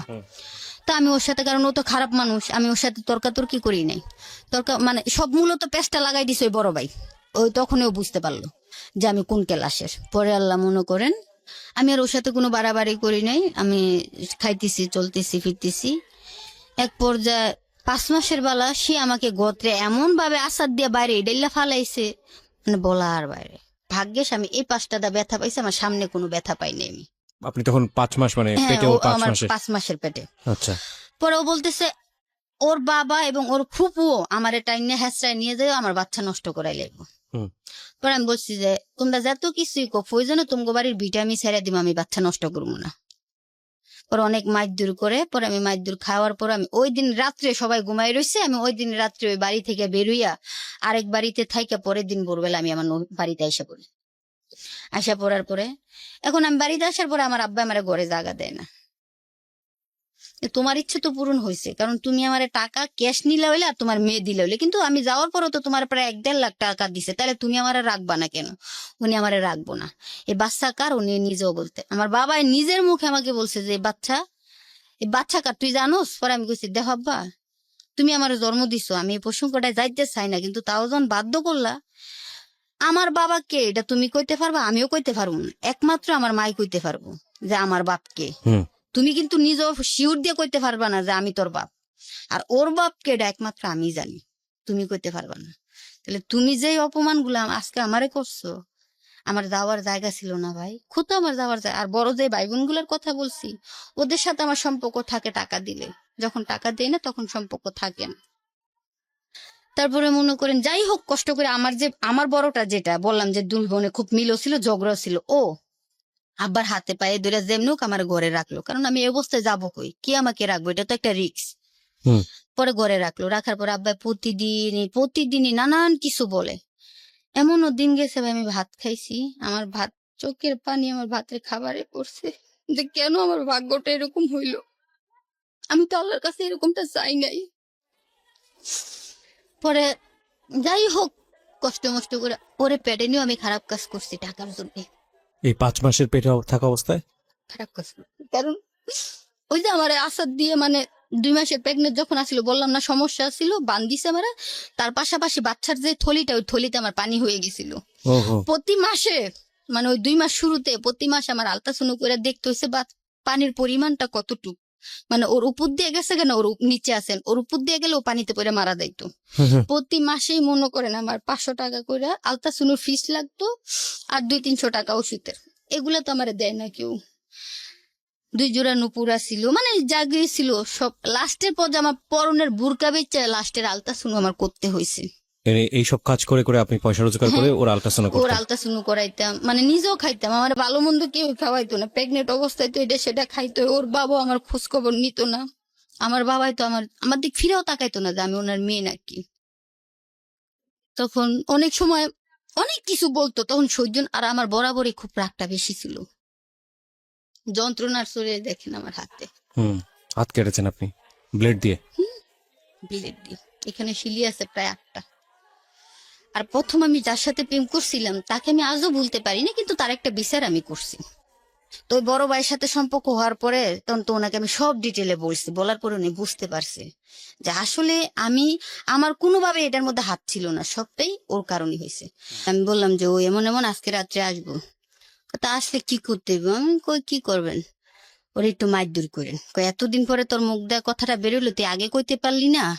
আমি তো ভাবছিলাম যে সত্যি সত্যি তুই খারাপ, কিন্তু আমার একটা জিনিস মাথায় খুব কাজ করছিল যে এই এলাকায় যদি কোনো খারাপ মেয়ে হইতো তাহলে সবার আগে আমি জানতাম। তো তোর কথা তো আমি শুনি নাই। তো এই জিনিসটা আমার খুব কাজ করতো। তো আচ্ছা যাই হোক, এখন ওর কারণে যখন আমার থেকে পুরাটা শুনছে, শোনার পরে কইতেছে ওর একটা বিচার আমি করবই, আজকে হোক বা কালকে হোক, ওর একটা বিচার আমি করবই। তারপরে ওই দিন যখন আমি বললাম, উনি খুব খুশি হয়েছে যে আমার নিজের মুখ দিয়ে কথাটা। আর আমি ওনাকে বলছি যে আপনি যদি ইচ্ছে করে কিছু করেন তাহলে এটা ভালো হইব না। আমি ওর কোনো ক্ষতি চাই না। পৃথিবীর বুকে আমার ক্ষতি যায় করতে পারে করুক, আমি কারো ক্ষতি করব না, আমি এটা বলছিলাম। আর ওই দিন যখন আমি মানে ধৈর্যের বাইরে হয়ে গেছি যে আজকে একটা মেয়ে নিয়ে তুই ঠিকই তো সংসার করতেছিস, তাহলে আমার সাথে ওই দিন সংসারটা করলে তোর সমস্যাটা কি হতো? আমার সাথে যা ওই মেয়ের সাথে তো তাই। এটা তো কোনো বিবেক পার্সোনাল কিছু ছিল না। আর ওই মেয়েও তেমন লেখাপড়া করছিল না। আমি হয়তো একবারই করি না, ওই মেয়ে 5 পর্যন্ত পড়ছে। একটু কি হইতো? তো পরে এগুলা চিন্তা ভাবনা করে ওনাকে বলছি। ওনাকে বলার পরে আল্লাহ ওই মাঠে যখন আইছে, তারপর একটা মোটা লাঠি নিয়ে, আমি তো আর দেখি না, আমাকে বলছে তুই আসবি না, তুই আসলে সহ্য করতে পারবি না, কারণ তুই এখন ওকে ভালোবাসিস, আমি জানি, তুই আসবি না। পরে মোটা লাঠি দিয়ে ওকে বাইরে এলো। তারপরে মনে করেন যে আমার মেয়ে যেদিন হইব ওই দিন বাড়িতে আমার মা নাই। তো বড় আপাকে খবর দিলাম, বড় আপা আসলো। আসার পরে আমাকে হাসপাতাল নিয়ে গেল। এখন হাসপাতালে 3000 টাকা বিল দিয়ে আনবো এই মানুষ আমার নাই, আমার কাছে কোনো টাকাও নাই। আমি এত কান্না, মানে মনে মনে আমি কইতেছি আল্লাহ দেখো, একটা সন্তান পৃথিবীতে আনাটা খুব সহজ, মানে একটা সন্তান মারাটা অনেক সহজ। আর কোটি কোটি টাকা ভাঙ্গো কেউ আনতে পারে না। ওর বাবাই চাইছে আমি ওরে নষ্ট করে লাইতাম, আমার বাবাই চাইছে ওরে নষ্ট করে লাইতাম। তো আল্লাহ আমি এটা সাহস করতে পারি না। এমনকি আমার বাবার সাথে আমি ঝগড়া করে বাড়িতে বেরোয় আমি হাসপাতালে গেছি, নষ্ট করে এলাম, কিন্তু আমি বিবেকের তাড়নায় পারি নাই। 3 বার গেছে আমি হাসপাতালে ওরে নষ্ট করে ফেলাইতে। কিন্তু পরে চিন্তা করলাম আমার তো স্বামীও নাই, মাও নাই, বাপ মাও নাই, সংসারও নাই। এটা যদি থাকে তাহলে তো আমার একটা সংসার হইব, ছোটখাটো একটা সংসার তো হইব। যাই দিয়ে রাখছে আল্লাহ, ছেলে দেখ আর মেয়ে দেখ, কিছু তো একটা দিছে। এটা থাকলে তো আমার জন্য ভাবার একটা মানুষ থাকবো। আমি নষ্ট করি নাই। ওরে 1 মাসের রাইখে আমি নিজে ইচ্ছে করে বুকের দুধ শুকাইয়া আমি বাধ্যভাবে আবার ওই কাজে নামতে চাই নাই। তারপরে ওই টেলার একটা কাজ নিলাম আমগো বাড়ির সাথে। তখন আমি চাইছি যখন মেয়ে একটা হয়েছে আমি দেখি ওই পটটাতে ফিরে আসি। আমার ওই পটটা মানে প্রতিটা দিন প্রতিটা মানুষের আবেগ নিয়ে খেলতে আমার ভালো লাগতেছে না। প্রতিটা দিন মনে হইতো প্রতিটা যন্ত্রণা আমার কষ্ট দিত। তারপরে আমি টেলারের কাজ করবো। টেলার বড় আপা তো টেলার ছিল, মোটামুটি আমিও শিখে গেছি, আমি পারি মোটামুটি। এতটা ভাই কি বলবো, একটা মা হয়ে কথা বলতেন। আমার মেয়েটা এত সুন্দর হয়েছে, এত মোটা গাটা হয়েছে, যা একবার না তাকাইছে তারও হ্যাঁ চাইতে হয়েছে, এত সুন্দর হয়েছে মাশাআল্লাহ দিলে। তারপরে ওই টেলারে চাকরি নিয়েছি। মার আমি গেছি, মা তুমি আমার মেয়েরে রাখবা, আমি যা খাই তোমার আমি তাই খাওয়াম, তুমি খেলে আমার মেয়েরে রাখবা। তো 2 বছর ভালোই ছিল, আমার সংসারটা ভালোই ছিল। বাবা আমার তখন অশান্তি করতো না, বাবা আমার নিচে ও আমাকে উকিল নোটিশ পাঠাইছে, আমি ওরে মেয়ে দিয়ে দিতাম। তো আমি আবার লিপলাই উকিল নোটিশ পাঠাইছে আমাদের করে থেকে যে তুমি যদি আমাকে মেয়ের জন্য চাপ দো তাহলে মেয়ে এবং আমি দুজনই মারা দাম, আর তোমার সাথে আমার কোনো সম্পর্ক নাই, এখানে যা আছে ক্লোজ। এ বলে আমি আমার সিম টিম সব শেষ, এবং ওর বাবার আমি ওই দিনে একটা ডিভোর্স দিয়ে দিছি যে আমার জীবনে শুধু ওনলি আমার মেয়ে, আর কোনো কিছু আমি চ্যাপ্টার চাই না। আপনি এখন কিভাবে চলেন, কি করে কাটে আপনার সংসার? এখন কি করেন? আমি এখন বর্তমানে একটা কন্ট্যাক্ট ম্যারেজ করে আছি। কন্ট্যাক্ট ম্যারেজ বলতে? ওর যতদিন ইচ্ছে হবে আমার সাথে সংসার করবো, আমার যতদিন ইচ্ছে হবে সংসার করবো। আমি একদিন ওই সাইদাবাদ যাইছিলাম, আমার আব্বাই খাওয়াটা না ওই অশান্তিতে আইছিলাম, আমি আত্মহত্যা করবো মেরে নিয়ে, ট্রেনের তোলে পইরা। ওরাও 2-3 বার মারতে গেছে, ওরে মাইরে আমি নিজে মরিয়া দাম, কিন্তু পারি না। পরে এক পর্যায়ে ট্রেনের তোলে মানে যে ওদের ওইখানে না দূরে কত আইসা মরিয়া দাম, তাই তাইছিলাম সাইদাবাদ যাইছিলাম, যে এখান থেকে যে কোনো জায়গায় হাত টাত থেকে ট্রেনের তোলে পরে আমি মেরে নিয়ে মারা দাম। মানে ও মানে গাড়িটা আসবো আমি দাঁড়ানো, ও তারপর আমার টান দিয়ে নিয়ে গেছে, নিয়ে পরে বলতেছে কি হয়েছে, আপনি মরেন তো মরেন, তাই পিচ্ছিটারে কি কারণে আপনার সাথে নিয়ে মরতেছেন? পরে আমি কই, সবার জীবনে পিচ্ছি সুখ নিয়ে আসে, আমার জীবনে পিচ্ছি কষ্ট নিয়ে আইছে, আমার জীবনে এটা একটা অভিশাপ, তাই অভিশাপ নিয়ে আমি মরে যাম। আমি বাচ্চা থাকতে এই অভিশাপ কাউরে দিতে পারবো না, আমার অভিশাপ আমি নিয়ে যাম। আমি পরে জানি কি এর হইছে? পরের গল্পটা অনেক লম্বা হবে। কি হয়েছে আমি পরে একটু বলেন। প্রশ্ন করি আপনাকে, সেই প্রশ্নের উত্তর দেন।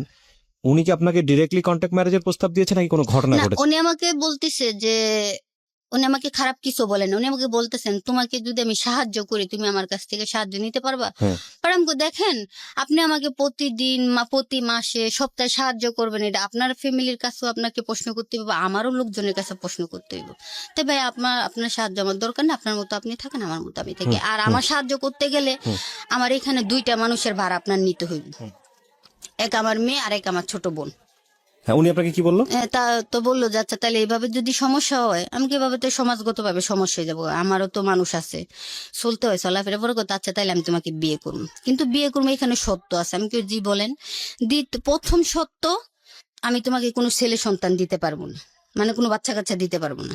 দ্বিতীয় সত্য, আমার যদি মনে হয় যে আমি 5 মাস সংসার করে আমি তোমার কাছ থেকে চলে যাবো, বা 1 বছর করে চলে যাবো, বা 2 বছর করে চলে যাবো, তুমি আমাকে কিছু বলতে পারবে না।